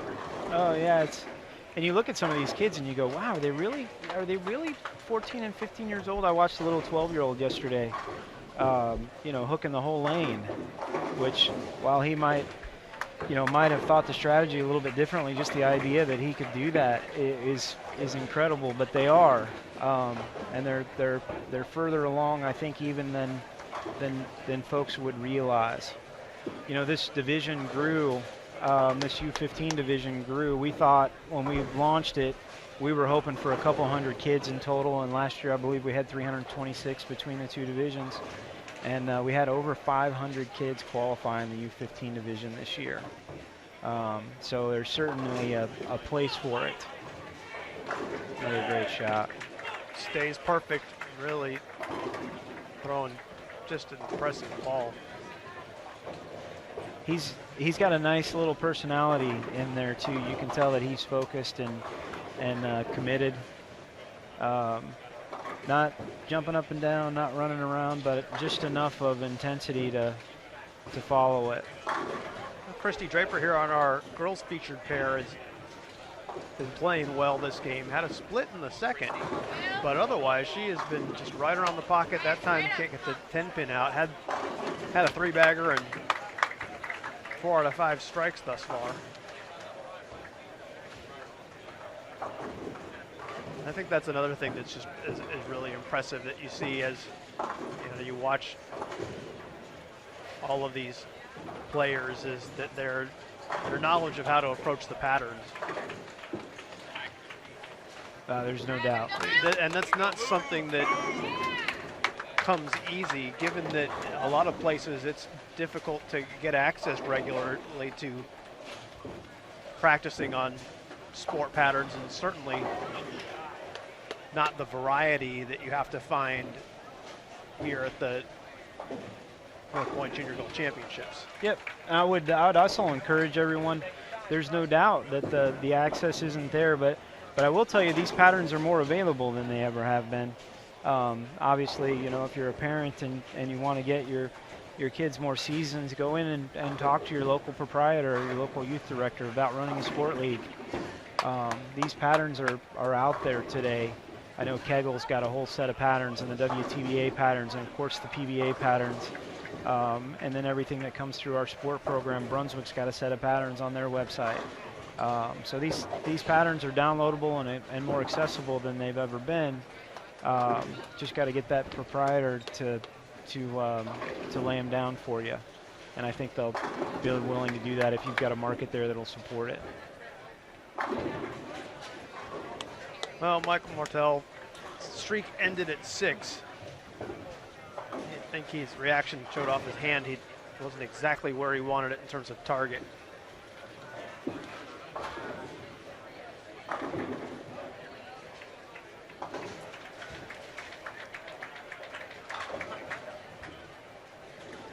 Which is too bad, because it's fun to see the strings going when you got the cameras on them. No doubt.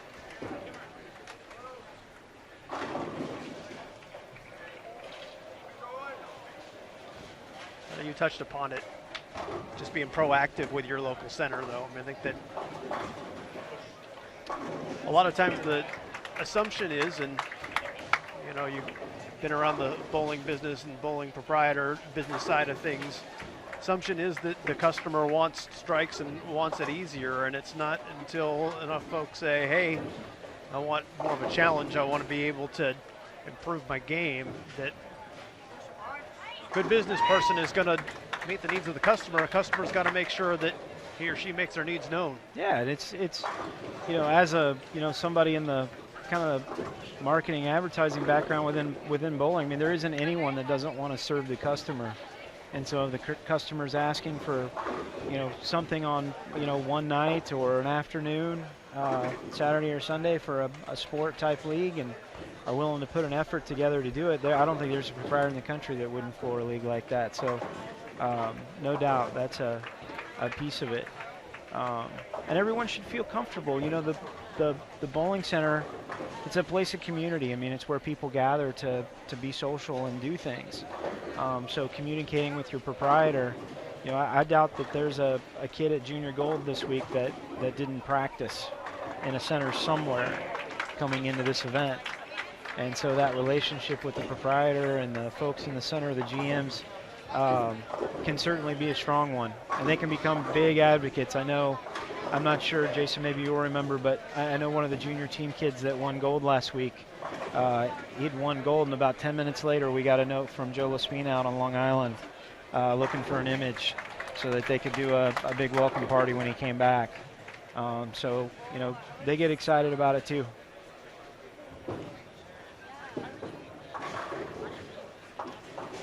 And I think for a lot of these families, bowling centers have to be a second home in order to have developed the level of skill that they have, and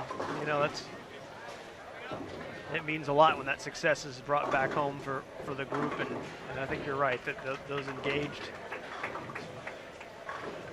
extended families at center managers, league coordinators, they want to help do what they can to make these kids successful. Yeah, you never know how many coaches you had until you actually go do something special. You'll find out you've got 10 or 12, 14 coaches in that center, which is one of those just kind of good byproducts of doing something well. Lots of folks that will certainly be a part of the success.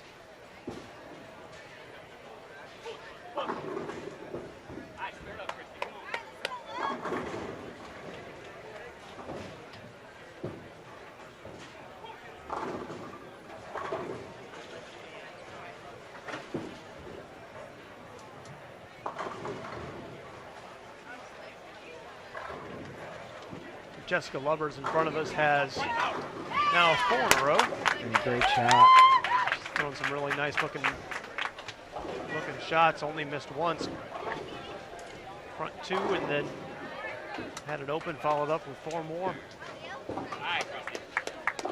She's a good example, again, of the more modern game when you watch her ball go through the pins and the way the pins react to each other. A little bit more angled than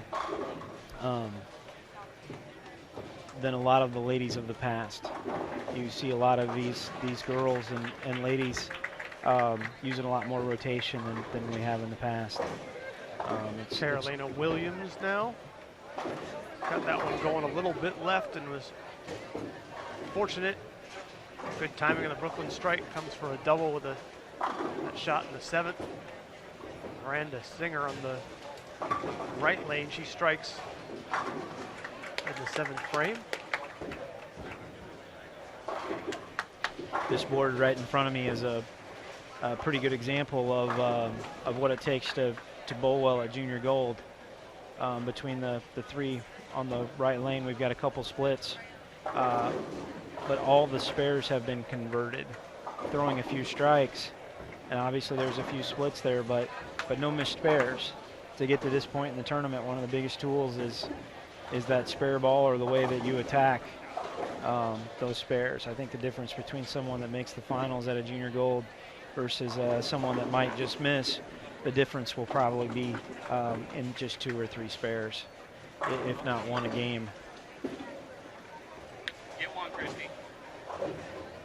Well, once again, we appreciate everybody joining us on Bowl TV for this live broadcast from suburban Detroit of North Pointe Junior Gold Championships. I'm Jason Overstreet along with Chad Murphy. Lucas Wiseman's getting a break. He'll be back in a little bit. Encourage everyone, if you haven't already done so, to subscribe to the Bowl TV channel for an update on when our recorded live streams are available, as well as when other features and updates come on. Also hope you'll like and follow us on Facebook and Twitter. USBC's Facebook page, over 215,000 people that like it, so we hope if you are not one of those that you will be soon. And please let everybody know in your social media world that we've got live coverage of the best young bowlers in the country here the next couple of days, and some exciting stuff tomorrow as we find out who is going to go home a national champion and earn spots on Junior Team USA.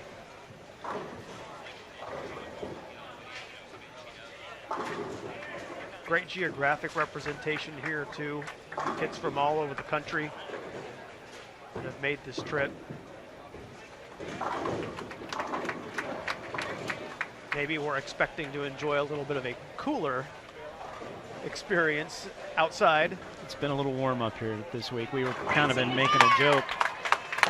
We had record heat in Indianapolis last year. We're experiencing that here in Detroit.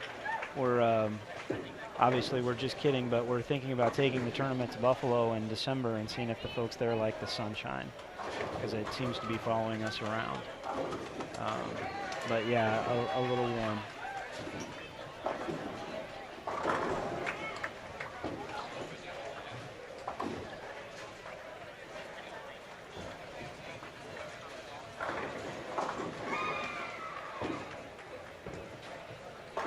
We had a fun visit earlier today with a 9-year-old girl named Natalie, who I know you've met, Chad. And then for those of you that missed it, Natalie has a Facebook page called Natalie's Striking Summer, and it's her dream, her idea to visit as many states as possible and go bowling in the summer. And she's been chronicling it on her Facebook page, and it's just really cute. We were here with her on our Bowl TV viewers, helped push her over 3,000 likes and live while she was on Bowl TV, and Very she cool. was extremely excited. I said, Lucas is the only person I've ever seen clap and giggle about getting likes on Facebook the way that Natalie did. And so it was just really nice. And she's a great kid. And certainly if you haven't checked out Natalie's Striking Summer page on Facebook, it's just kind of a fun thing that I think summarizes the way a lot of us that grew up bowling remember why we love youth bowling. Even if it wasn't like Natalie's able to do because her mom works for an airline, traveling to different states, but traveling to different cities and going to different areas and seeing centers that you haven't seen, and as a kid trying a different restaurant, a new Denny's or a new Sizzler. Yeah, she's having an awesome summer. She comes from a big bowling family. Ginger and Duck, Grandpa Joe Best. Just a big bowling background, and she's having a great summer traveling around the country. We've been working with them somewhat on some things. She's throwing out the first ball at the TV show of the men's and women's U.S. Open next week, which will be a lot of fun. She asked me last night before she left, am I going to get any practice before I have to throw that first shot? And I said, I'm not sure what's going on there, Natalie, but just hit that one in front and they'll all fall down. So she's excited about that, but I don't know if someone that's passionate about bowling, I'm not sure you could have a better summer than the one that she's having and moving around the country. And it all just came from, the idea. She has this, another kind of cool idea. She wants to lay out the bowler's ed carpets and pins in every airport just to get people thinking about bowling as she's traveling around. So she's a fun little lady. It's amazing. We used to live in San Antonio. We spent some time with them when Natalie and my big man Joshua were very small, but it's amazing how she's become a real spark plug, and she just loves bowling. It's pretty cool. Mike Martell finished with a 253 high player on that pair. You can find all the live scores by using the X Bowling app or by going to xbowling.com. That's sort of the source. It's difficult for us to keep up with giving play-by-play on scores at this stage of qualifying, so if you're interested in scores, please check out the fabulous interface that our friends and partners at X Bowling have developed. X Bowling in more and more centers around the country, and that's another thing that we encourage you to talk to your center manager, proprietor about, because X Bowling can be installed at the center for no cost to the proprietor. It's a pretty great deal. You get a product that bowlers can enjoy, looking at live scores, playing games with other bowlers, and it doesn't cost you a nickel. It's a no-brainer business move. Just got to decide you are willing to let them come in and put in a little connector so that everybody can see the scores. So it's, once again, X Bowling, something you definitely want to talk to your center about. Yeah, it's essentially a plug-in to your scoring system. Very easy to use. Folks sign up and can work within the app. The X Bowling guys are obviously new to bowling, a couple years now, and they're just loving it. They're writing new code and holed up down in Atlanta, thinking about new ways to, box up bowling into a handheld device, which is a pretty awesome thing to think about, the experience that might become over time, the possibilities within it. Since our U15 boys have finished a little ahead, we'll go full screen on the U20 girls, and Jessica here has really put together a nice game. We've been talking about some of the fine ball roll she's put on display, and gets a 10-pin out and keeps a nice string alive. 7 strikes consecutively, 9 out of 10 in the game, just open in the third, otherwise she's been perfect.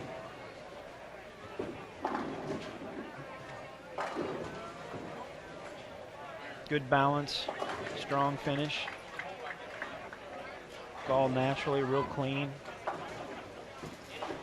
Just rolling it right off her hand. All right, pick it up. Come on, good run.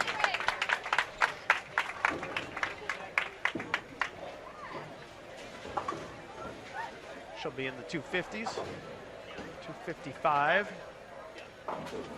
She can run down this one.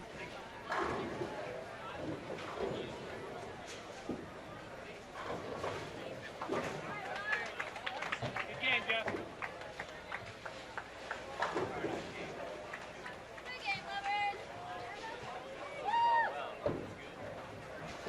Melinda Barnes participating in the chat gives a perfect segue, and that is, don't forget that the early bird deadline for the USBC Queens is coming up soon. Pass that along to anyone you know who might be on the fence about coming to join us out at Sunset Station. I'd love to have as big a field as possible. Hope the date is a convenient time this year, with qualifying starting right there Labor Day weekend. Go to bowl.com/Queens to enter. It's going to be right on the tail of the WTBA World Championship, so there are going to be a lot of international players that stay, so it should be a larger field, hopefully a really strong prize fund, and a lot of fun. Once again, bowl.com/Queens. Really would like to just keep on seeing more young players progress from this tournament onto the Queens Masters US Open. The hope being that by having the Queens in the summer portion of the calendar, it'll open it up more for the collegiate players and even some women with young families, where it might be a little bit more plausible right there as before school gets going in full swing. Yeah, a lot more opportunity this year than maybe in some of the years past. The Queens obviously is a marquee event in women's bowling, and has been for a very long time. Some great storied history and some wonderful champions of that event. And honestly, a lot of these collegiate players are are strong enough to compete in those events, but maybe the timing didn't work out in the past. So kudos to the folks that moved that event this year and made it possible for these ladies to take part in it.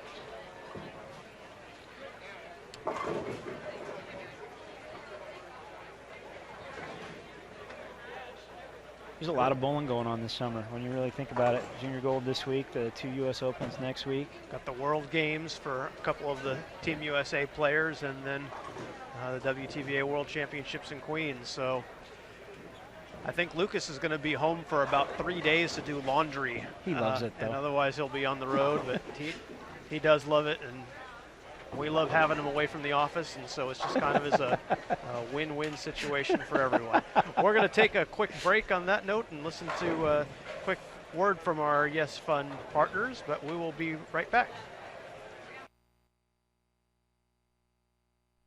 This live event is brought to you in part by the Yes Fund. The Youth Education Services Fund is a joint initiative of the bowling industry dedicated to development and marketing of youth bowling at all levels. The Yes Fund is generously supported by its founding partners: North Pointe, Brunswick, Columbia 300, Ebonite, 900 Global, Hammer, Cubica AMF, Rotogrid, Storm, and Track. For more information about the Yes Fund, go to bowl.com/yesfund.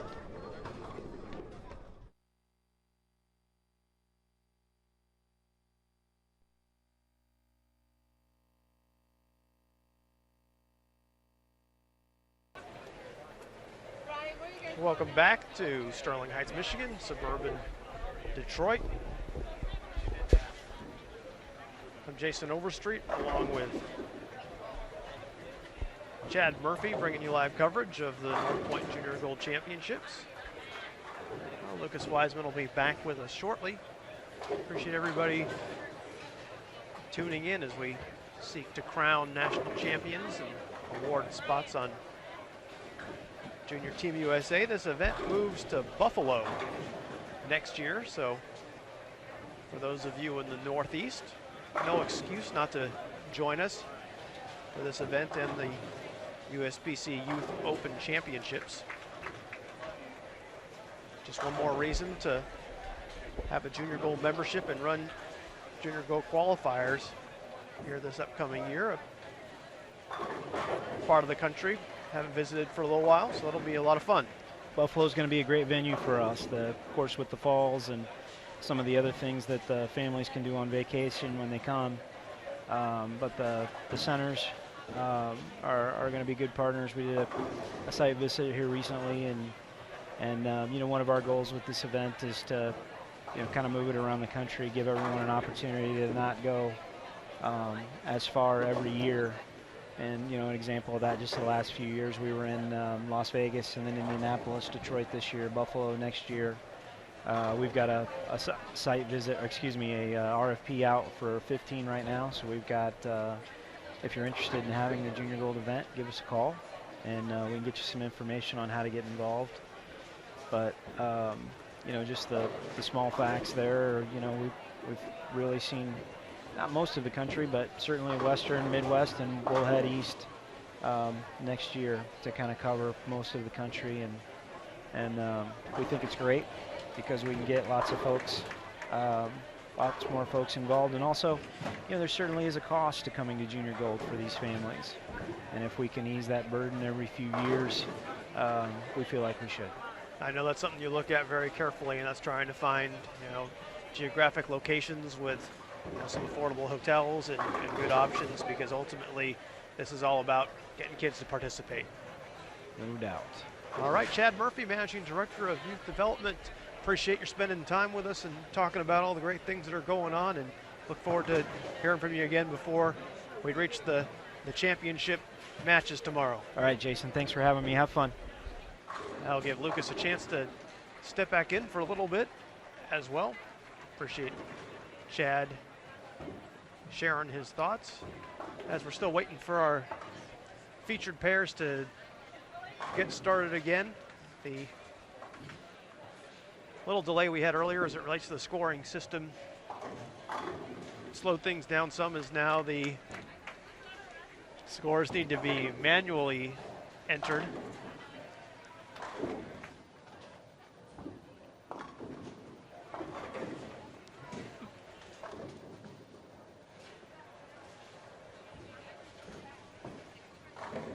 Now we'll take a quick look as they're getting started here on 15 and 16.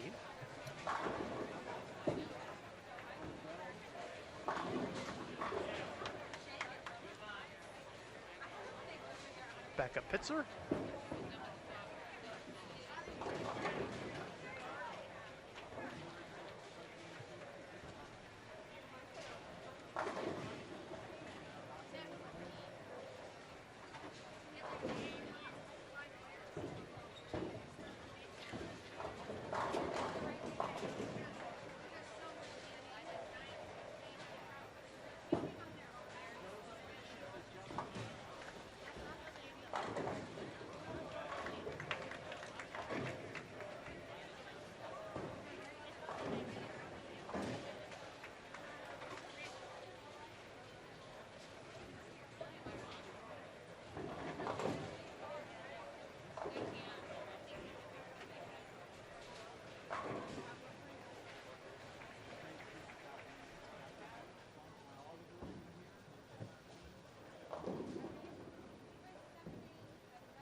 Just tuning in, we're live at Sunnybrook Lanes in suburban Detroit for the Junior Gold Championships.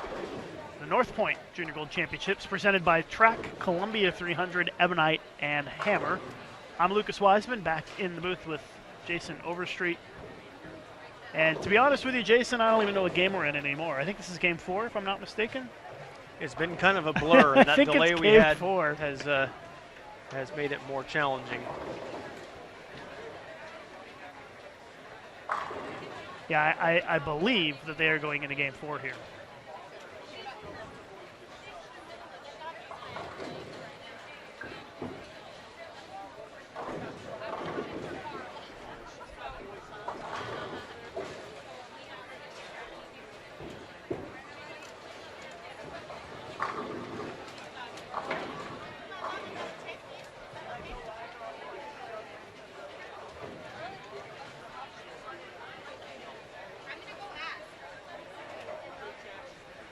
The good news is that there's a plan in place to eliminate all these problems for the next squad, so won't have any problems tonight, hopefully, and tomorrow definitely no problems because it's a pretty simple format tomorrow.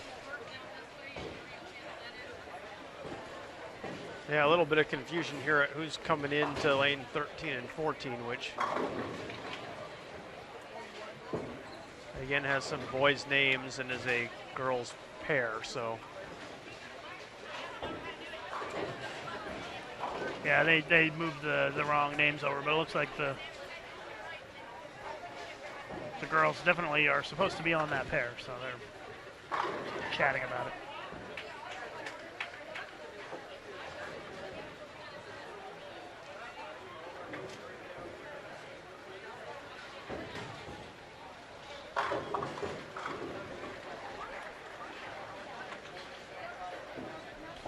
Christy wants to know if there are a lot of international bowlers. There are a few. Not too many, though. Just a handful of Canadians and a couple Europeans that are bowling. Just have to be a USBC youth member to bowl and can earn scholarships, but obviously can't earn spots on Junior Team USA. Those are reserved for U.S. citizens.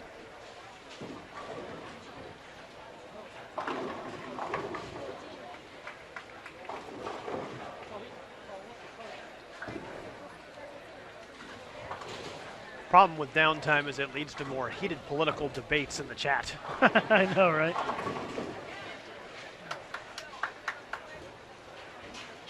I don't even know what they're talking about, but I can see some people are having a heated discussion. That's one good or bad thing, I suppose, about bowling is that there's almost always some kind of a strong opinion about a format or a rule or a change or etiquette or something. But if there weren't people passionate about it, it wouldn't be a great sport.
All right, you're watching our live coverage of the North Point Junior Gold Championships here on Bold TV. We are now underway on both of our pairs for our fourth game.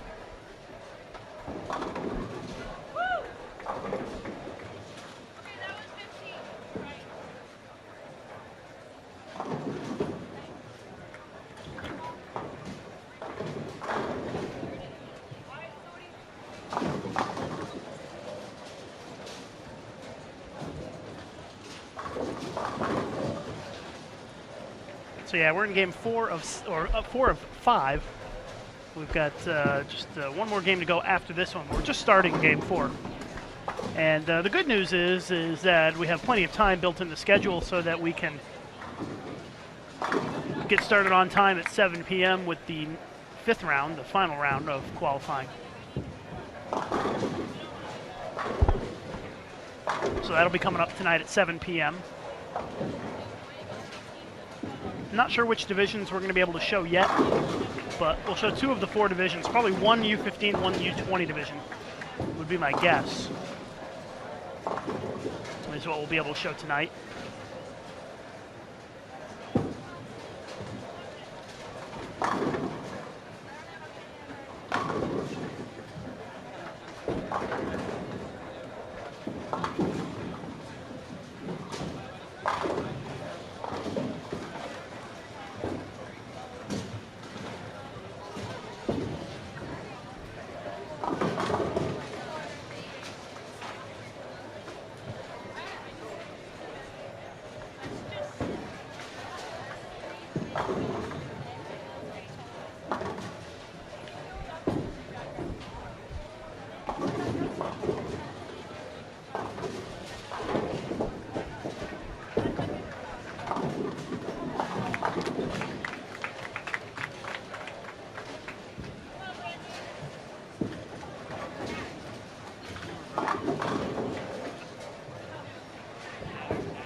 We are in the third frame of game 4 right now here at the North Point Junior Gold Championships. Again, a big thanks to our presenting sponsors, Track, Columbia 300, Ebonite, and Hammer. Be sure to look all those brands up, or your favorite brand up on Twitter. Give them a follow. Follow USBC on Twitter at USBC, and I'm on Twitter as well at Lucas_Wiseman. At Lucas_Wiseman. Jason, who has stepped out for a few minutes, is on Twitter at Overstreet Jason. If you want to follow him.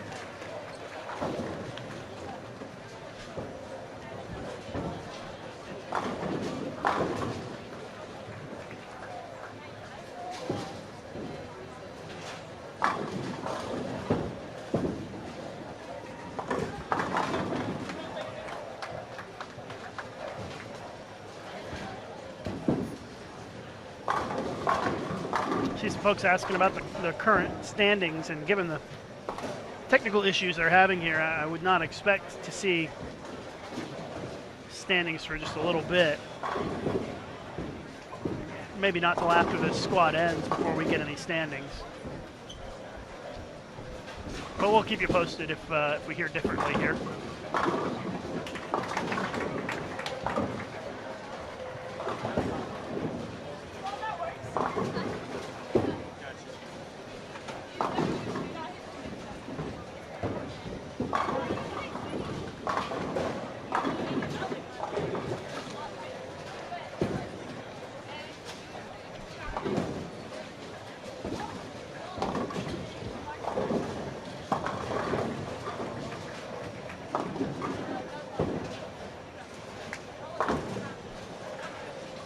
Robin Renslow on lane 13. She was just in Puerto Rico for the PabCon Youth Championships with Junior Team USA.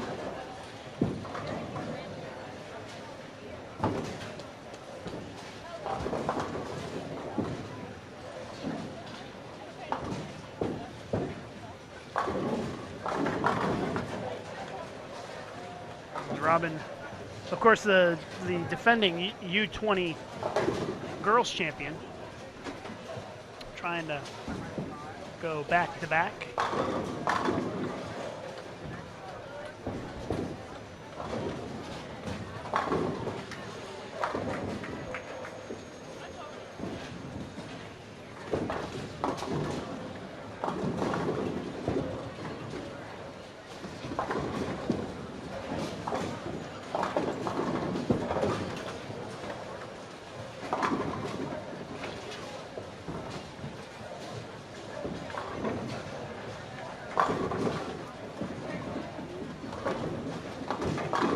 Nice attempt at the big four there. Got 3 of the 4 out.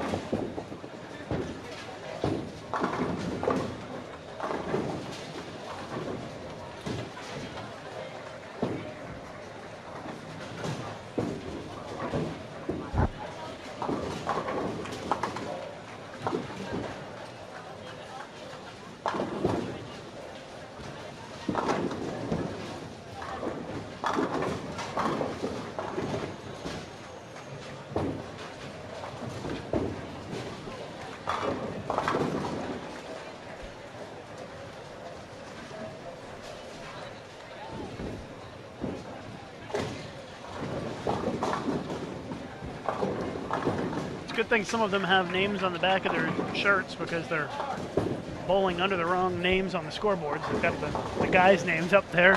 Looks like they reverted back. But hey, at least they're bowling. That's all that matters.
About halfway through game 4, so a game and a half to go on this block. It's been a interesting block, to say the least. But when it's all said and done, everybody's going to get their games in, and we will stay on schedule for a 7 p.m. start this evening for the final qualifying round. And during that round is when we will find out the 2 boys and 2 girls who get the automatic spots on Junior Team USA.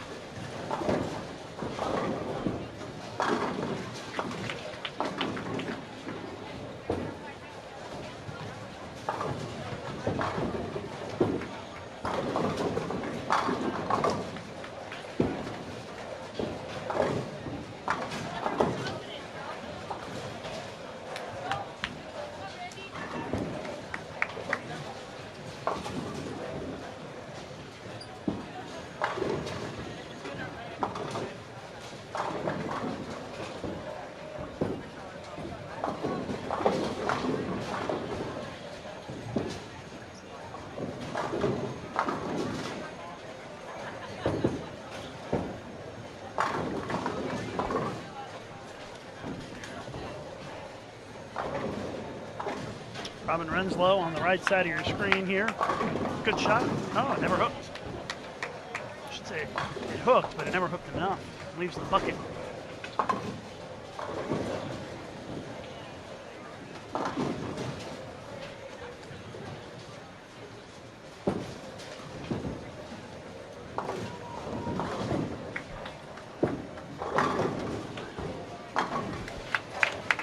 Jason's back now. Hi, Jason. Hello, Lucas.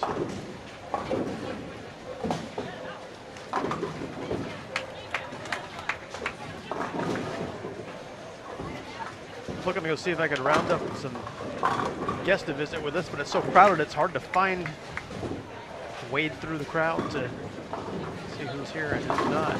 Plus, a lot of our tournament volunteers are kind of busy since there's a lot of names being punched in the scoring system, etc. That is one good thing about being in Detroit, which is the largest USBC association. We have lots of great volunteers here.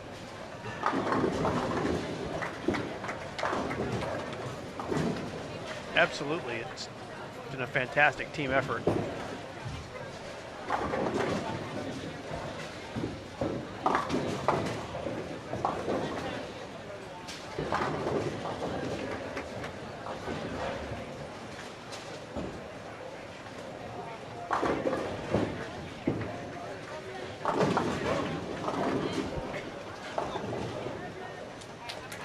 You've remarked how much harder it is to keep track of the action in front of you when the names don't match bowlers. Yeah, it makes it challenging. Which I guess that's what's going to show up on the X Bowling app too. So yeah. So I don't know that the X Bowling app is much help at this point. I think most of the pairs probably have the right names, but 13 and 14 certainly does not. Robin Renslow is bowling as Antonio. And Melanie's bowling as Tristan. Melanie's up right now. That's a good shot.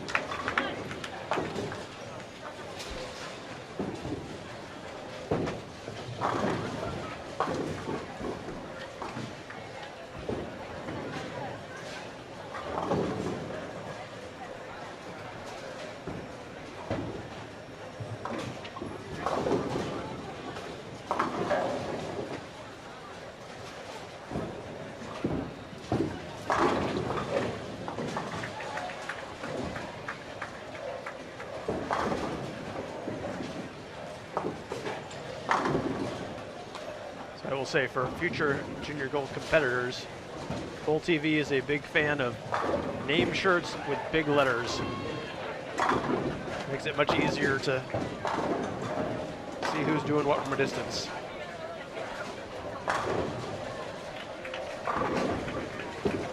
I don't know what's going on in the chat. It's all kinds of craziness. Say that please be respectful of the athletes and try to keep the chat positive, would be my advice. Yeah, I stepped away for a minute and come back and see Linda Barnes telling somebody they need therapy yes, to come visit Dean Hintz. So that's don't know who that was directed at, don't know why. I cast no judgments one way or another, just making that as a humorous observation for somebody that had stepped away from the computer for a few minutes. But sometimes Lucas and I get told that we need therapy, and Dr. Dean would be a good choice.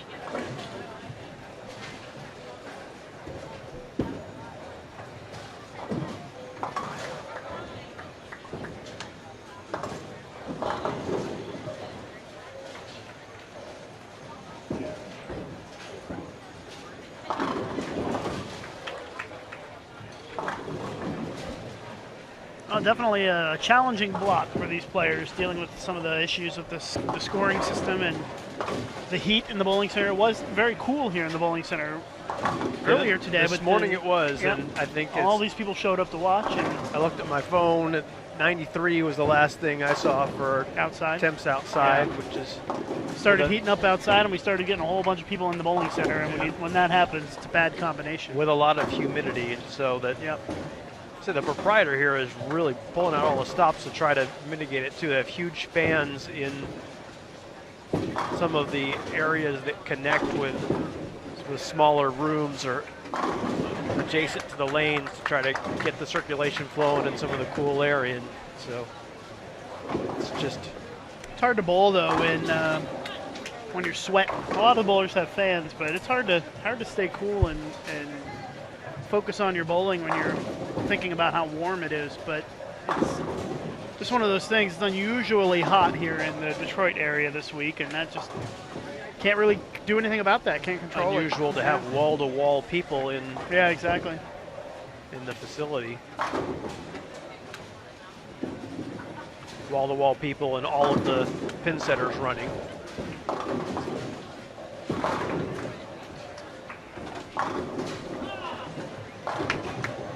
Well, it's a good time to remind folks, if you haven't for a while, that we would love for you to check out the redesign of our website, bowl.com. There's actually a link to the redesigned website on the home page of the current site, but you can find it directly by going to beta.bowl.com. We'd be eager to hear your thoughts if you find anything that is problematic. It's Lucas's fault, and he'd be happy to fix it. Once again, it's beta.bowl.com.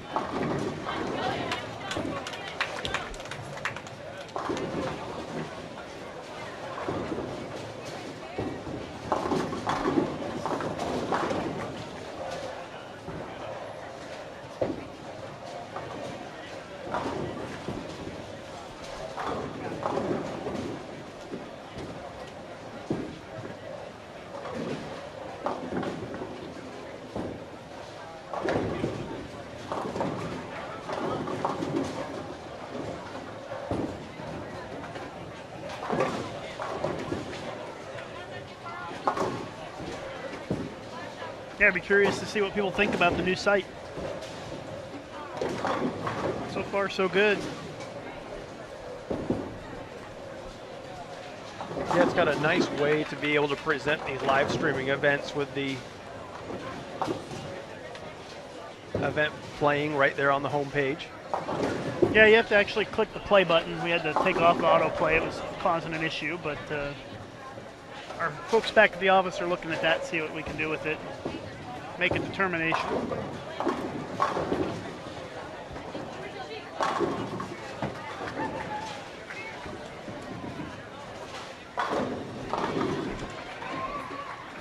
There's going to be a lot of good stuff coming up and reasons to be paying attention to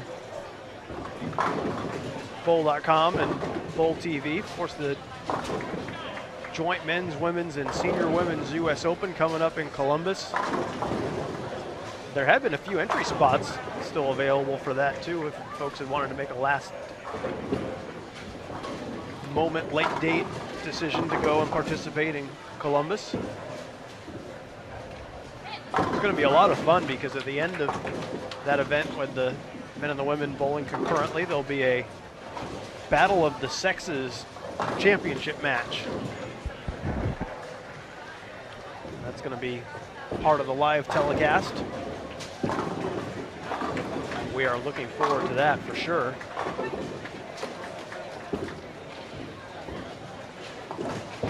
And Lucas heads south of the border with some of the Team USA players for the World Games. Way south, down to South America. Should be an interesting trip.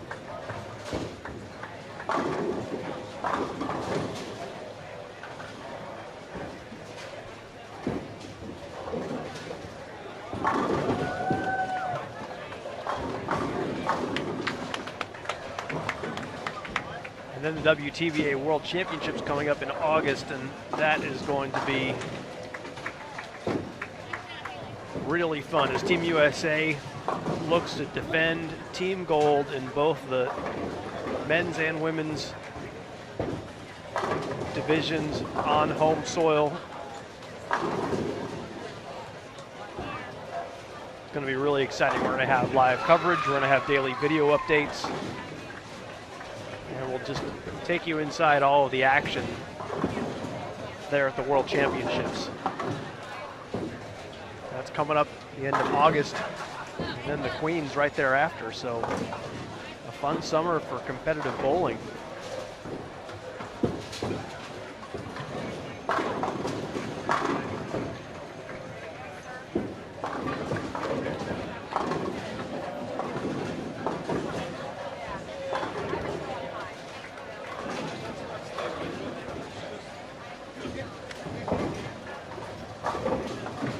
All right, Jason, I've had enough. Lisa Wilson is gone.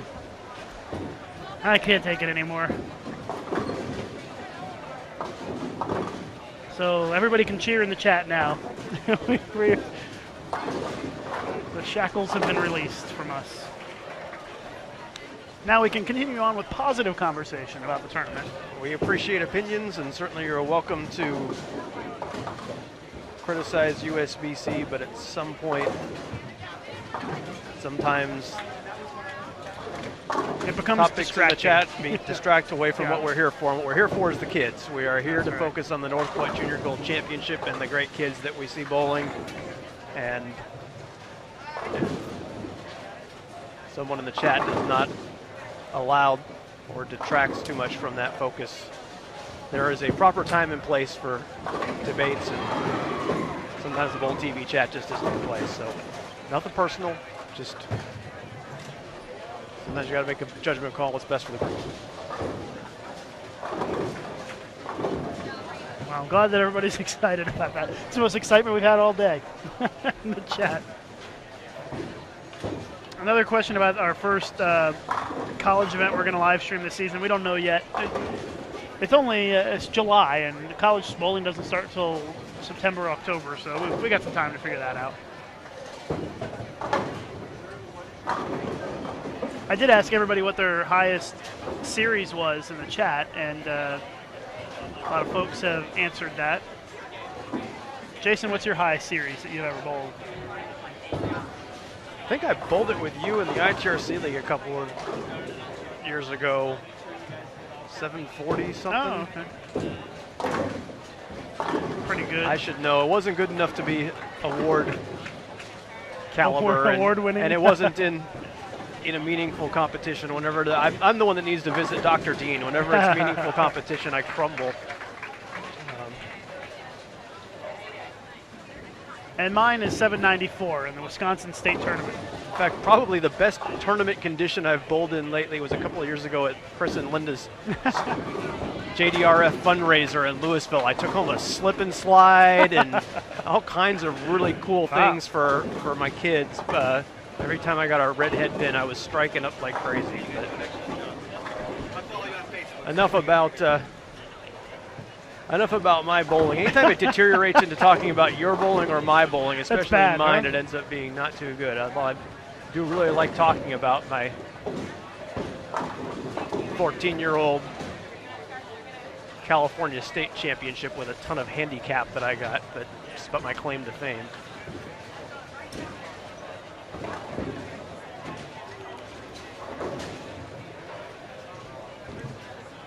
We will go off of the split. Not really much to see right here yet, is it? Oh yeah, they're just starting game 5 on 11 and 12.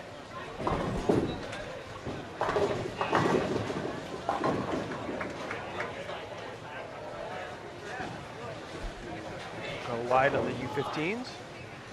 I just saw our buddy Jonah, who shot the 300 walk past, and he looked a little dejected, and then I looked over and saw that he shot a 143 this last game, so maybe the air's come out of the sail a little bit here. I see somebody with the front 8 down there. Up, he just missed. Never fails. As soon as I notice it, he'll leave he left a 9 pin. Way to go, Wiseman.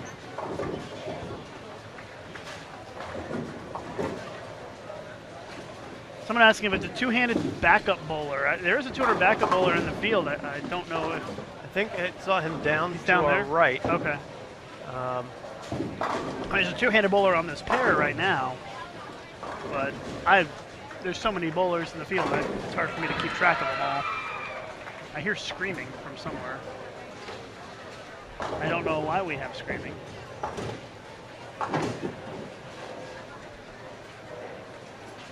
Jason and I both, our ears perk up and we start looking around when we hear the screaming. We think maybe somebody's got a 300 game going, but I would guess somebody made a split or something somewhere.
If you missed the news, USBC has an exciting partnership.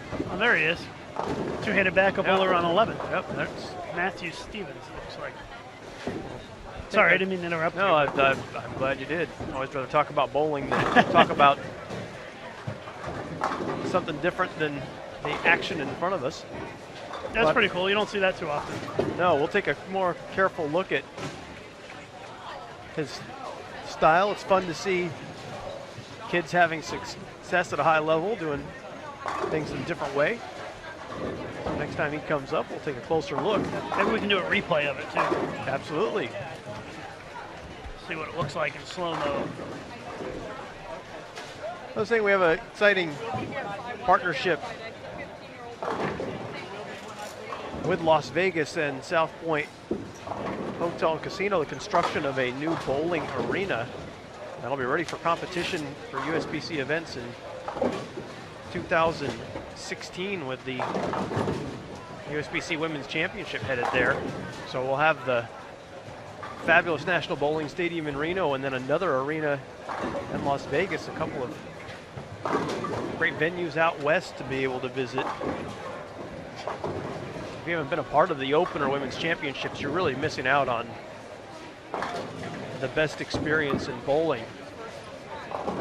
Registration is now open for both of those events. You can register through bowl.com.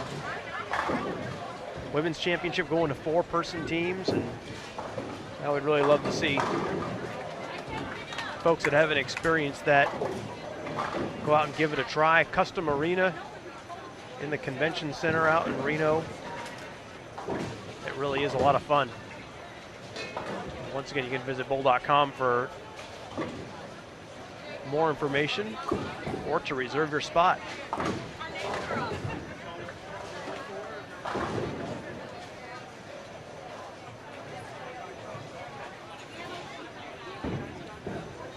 All right, here we go, Lucas.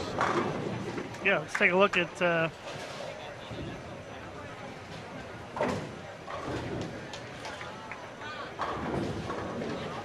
Matthew Stevens here, the double-handed backup bowler. Oh, look at the big strike for the youngster.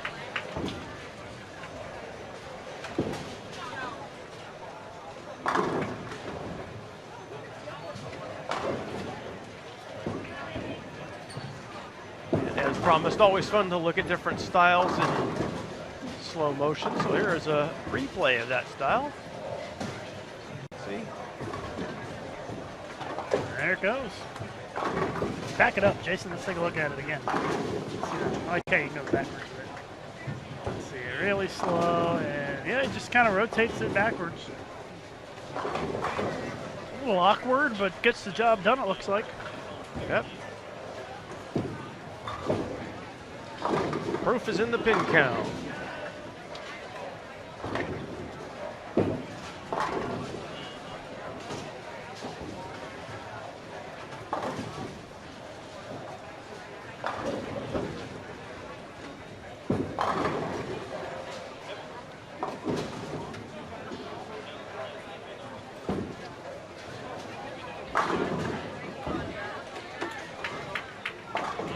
So our U20 girls have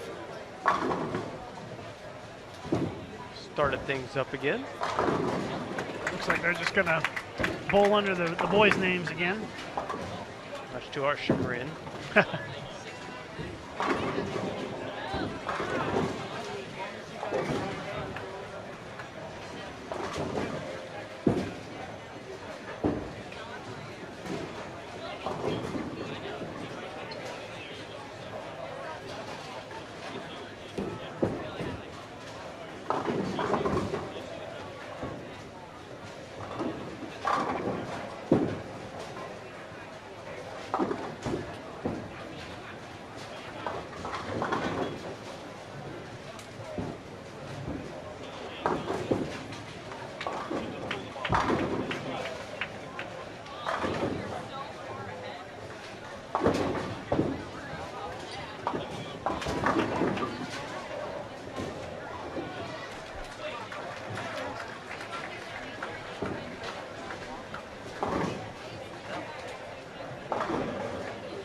Well, the good news, Jason, is that after this squad ends, there's probably going to be about a 90-minute break. And that means the bowling center will clear out and it'll cool off in here, hopefully. So by the time 7 o'clock rolls around and the sun starts setting and less people in the bowling center for a while, it might not be too warm in here, which will be good for the bowlers. Yeah, probably just needs a little bit of time to, as you say, get the circulation going. And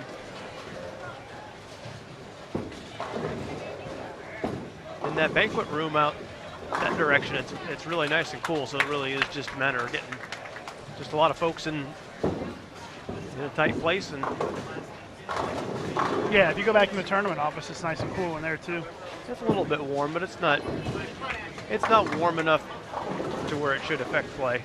Yeah, it's not uncomfortable just sitting here, but for the bowlers, I mean, you're doing a physically active sport, so yeah. I know if I were bowling, I'd probably be sweating quite a bit right now. But I've seen worse. I mean, it's not a sauna in here by any means.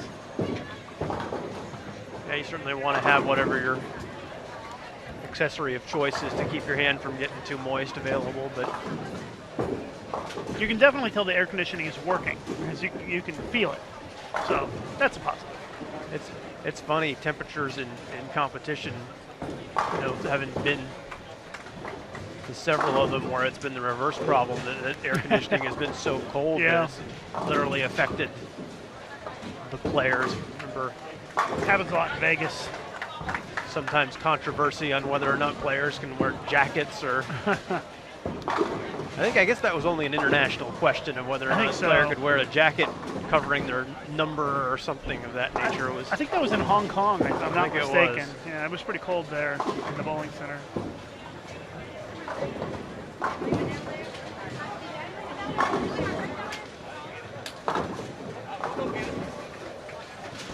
A lot of body language out of these U15 boys bowlers. You notice that? Yeah. They like to get emotional and they're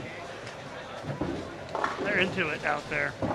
They're making a cut from, I think it's 46 to 32 after this round. So they do have a slight cut on the U15 boys side.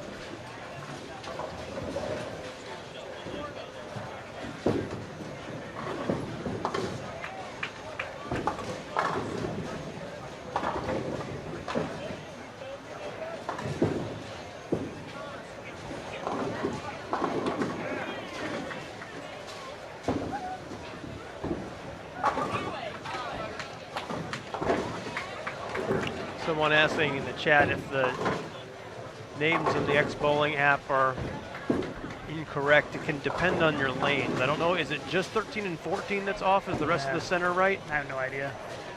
I really don't know. I think that at this point they're just bowling.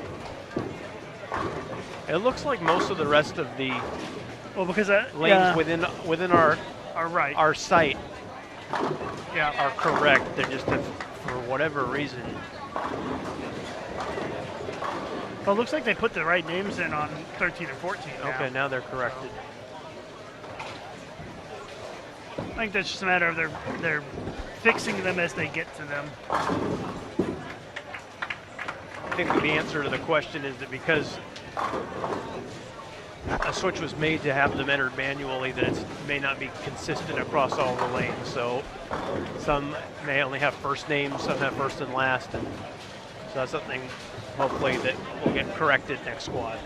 Yeah, they should have full names in for the next It's not an squad. X-bowling issue. It's X-bowling mirrors the data in the scoring system, and there was a bug with the rotation of the lanes in the scoring system, and so things had to go manually, and that's what's going on.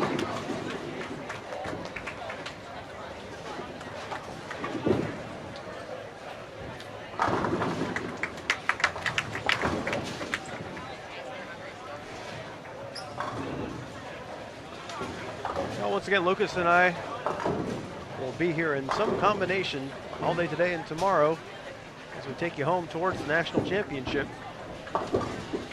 Glad to have you with us. Our next round is at 7 p.m. and not sure which divisions we're going to show, but we're going to show 2 of the 4 divisions tonight. And the match play starts at 8 o'clock tomorrow morning. And we'll pretty much go straight through, and I would guess that we don't know exactly when the championship matches are going to start, but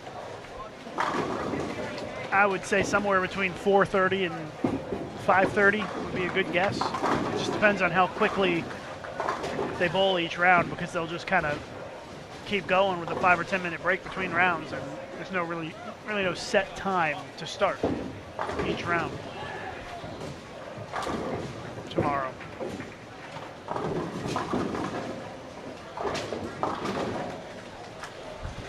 This is game 5, our final game on this block, and then we'll have a break. It's 5 o'clock now here in Detroit. So we're 2 hours away from the start of the final qualifying round, which will have all the remaining bowlers competing on the same squad.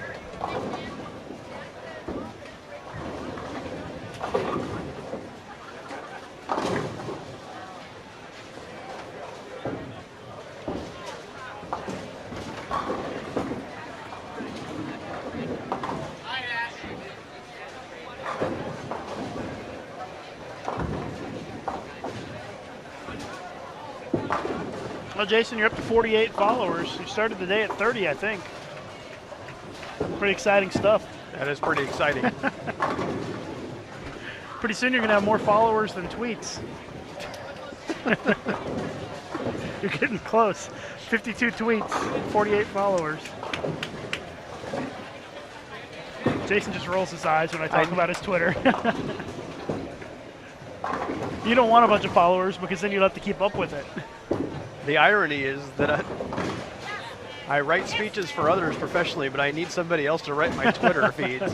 You need a Twitter publicist? I need you to for a small fee. You be my Twitter publicist. I may be willing to do that for you.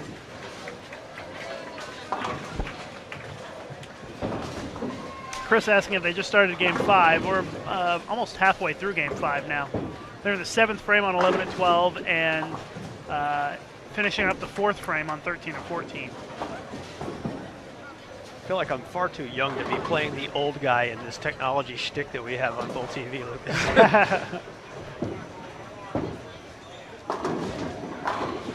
By the way, follow Jason at Overstreet Jason. And maybe he'll tweet some words of wisdom during the break.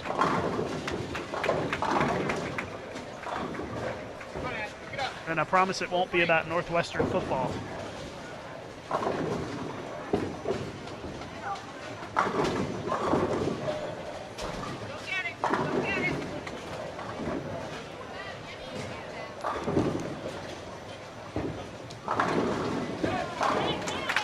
Well, it feels like everybody's in a pretty good rhythm now.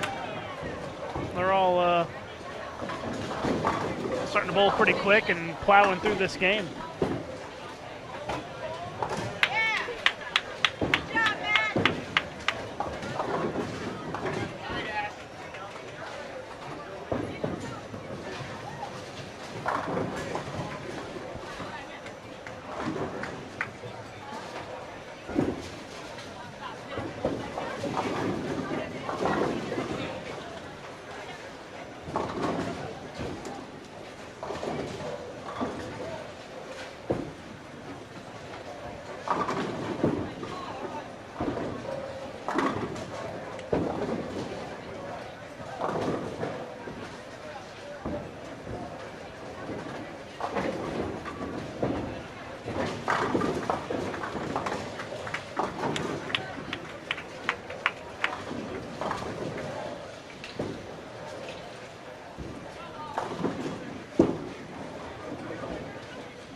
Davis up on the left lane with 5 strikes in a row after starting with an open.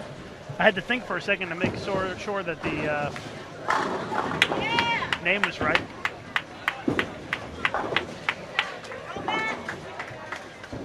Oh, Lucas, now I'm nervous. Why is that? Jeff Riggles at 11thframe.com is following me on Twitter. Jeff runs a great website, but he does investigative pieces sometimes. I don't know if I'm looking into me. He's going to do an investigative piece on your Northwestern football viewing habits. Well, I tweeted about you, so now you're up to 53 followers. So I don't know how many of my followers will actually listen and follow you, but I don't know if Riggs is watching on Bull TV or just saw your tweet, but in all seriousness, he has a terrific website.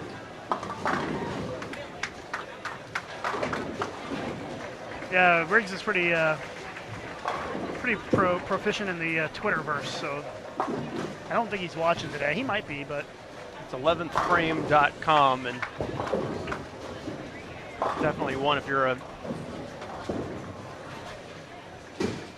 one who follows the bowling industry. It's a good one to check out.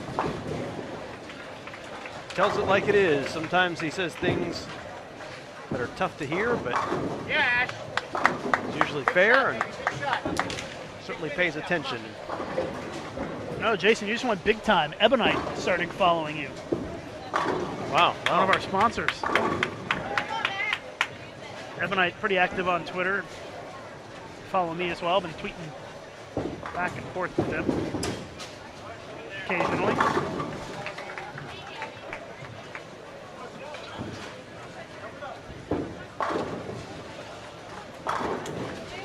I know a lot of our bowlers are on Twitter. We've seen a lot of them using the Junior Gold hashtag.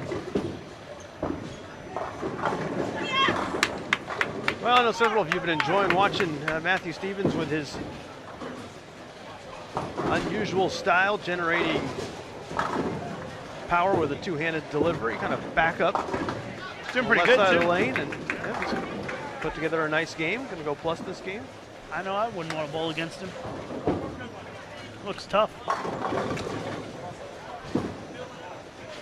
Here's his last shot. of this block. Oh yeah! Look at the emotion. That's cool to see. I like seeing that. 212. It's nice to see that genuine excitement for the sport. Yeah, it really is, and it's fun too. It's refreshing. These kids with great energy and positive enthusiasm, and then they get into the match play portion as well. It's very cool.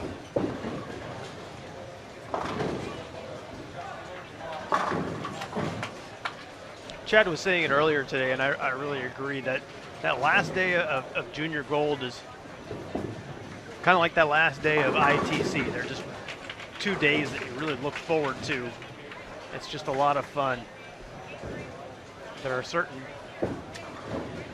days of the year that are just a real treat, and feel so blessed to be part of the bowling industry and here for Bull TV. Just love watching the collegiate and junior gold final days.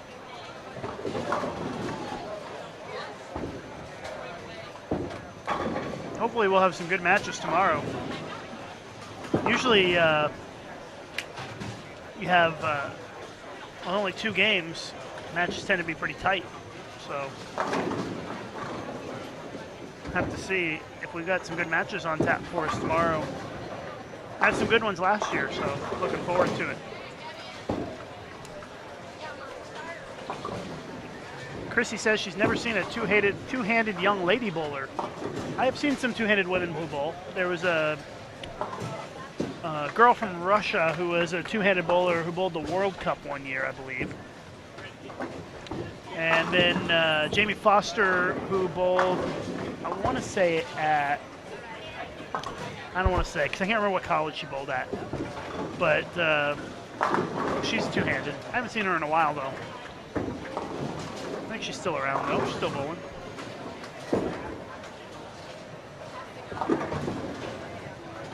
There was a time that one of the, correct me if I'm wrong, one of the PABCON countries was training their teams to be two-handed. Now, was that just on the boys' side? Yeah, it was just the guys. It was Bolivia that was doing that.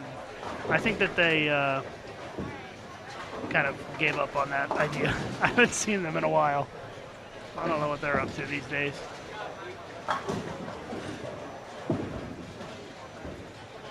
Some good games on the U15 boys pair. 4 of the 5 that finished over 200 this game. And Casey, who's the last one to finish, can get in the 190s, or sorry, 180s. Actually, no, he can get to 212, so everybody can get over 200 on our U15 boys pair.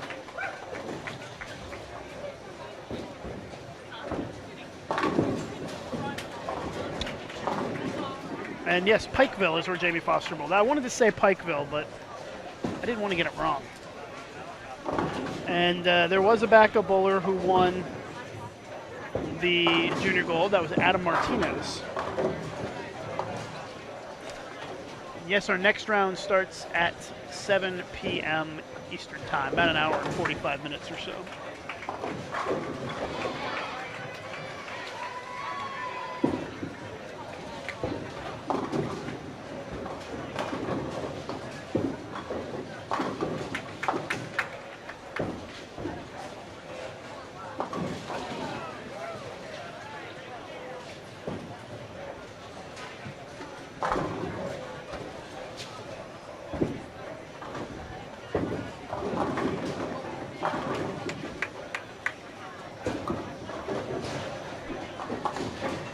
Well, I figured they'd be done about 5 o'clock, and even with that long delay, it's really not going to be done that far past 5 o'clock, it looks like. No, really, you have to give credit to the bowlers. They really are keeping up a good pace of play. You notice it's starting to cool off already in here. Starting to cool down a little bit, which is nice.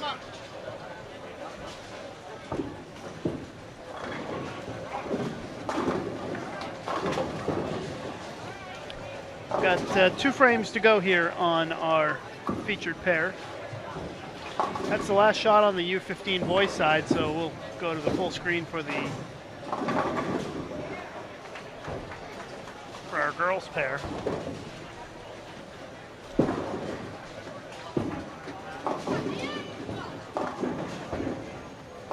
Wade Stanley in our YouTube chat makes an observation that we've made before, but I think it's just point on, and it's just amazing to see the talent level, you know, especially in the U15 division.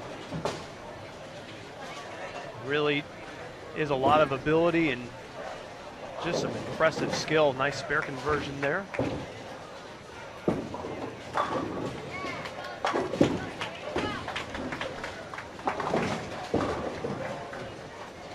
Kim wants to know if the next round will be advancers from all divisions, and the answer is yes. The U15 boys and girls and the U20 boys and girls will all bowl in the next round. You'll have 64 U20 boys, 64 U20 girls, 24 U15 girls, and 32 U15 boys in the next round.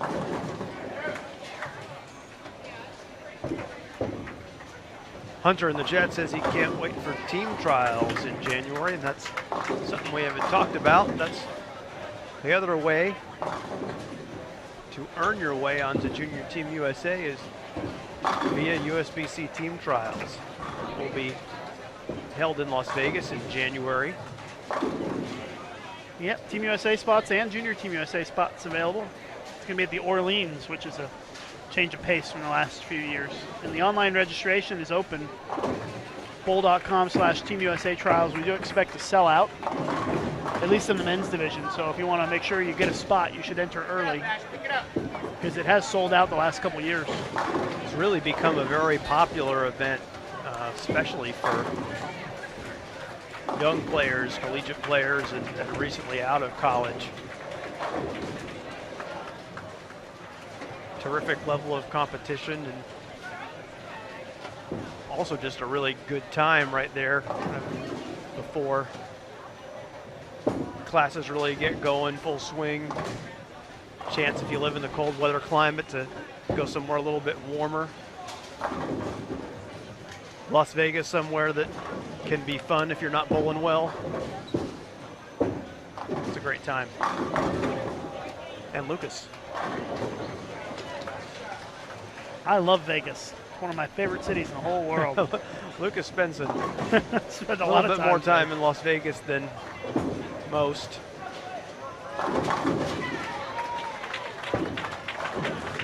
It's all right. There are worse places to visit. Glad that you feel that way, considering USBC just signed an agreement to bring many tournaments to Las Vegas.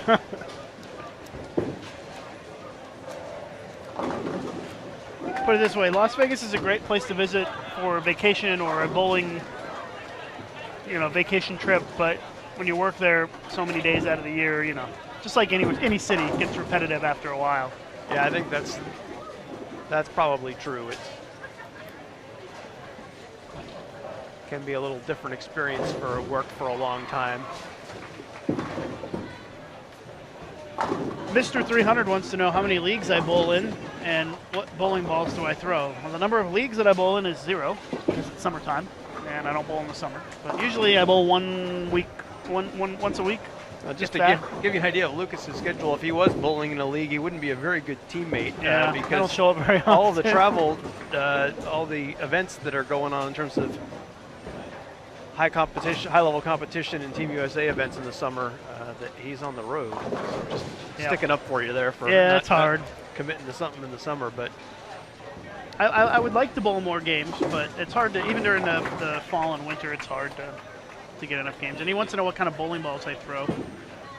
My two favorites right now would be a couple of Columbia balls, the Enigma and the Oath.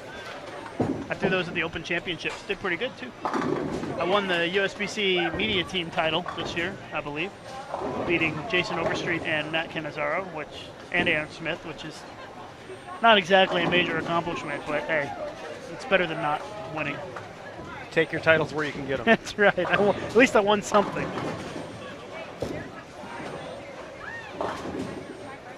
Well, we have one more frame to go here. Gabriella Mayfield.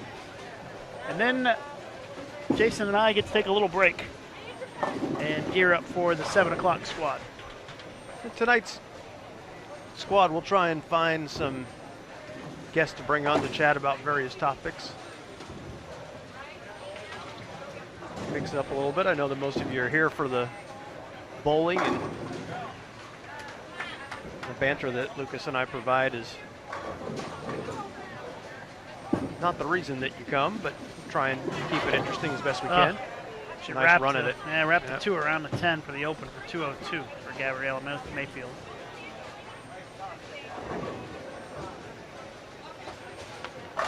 Well, Jason, that wraps up our featured pairs. Leah Hayworth has a couple of shots to go off to the right, and then there won't be anybody within close distance of us. Still a couple of pairs to finish up, but nobody close by. You'll be able to find the standings as soon as they're ready on bowl.com/juniorgold. I'm not sure when they will be posted, but hopefully soon. And make sure you are with us starting at 7 o'clock tonight for the next round, the final round of qualifying.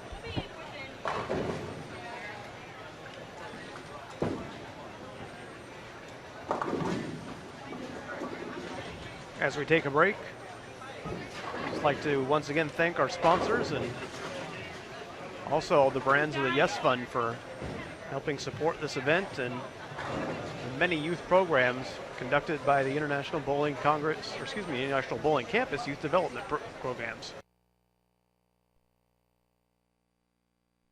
This live event is brought to you in part by the Yes Fund. The Youth Education Services Fund is a joint initiative of the bowling industry dedicated to development and marketing of youth bowling at all levels. The Yes Fund is generously supported by its founding partners: North Pointe, Brunswick, Columbia 300, Ebonite, 900 Global, Hammer, Cubica AMF, Rotogrid, Storm, and Track. For more information about the Yes Fund, go to bowl.com/yesfund.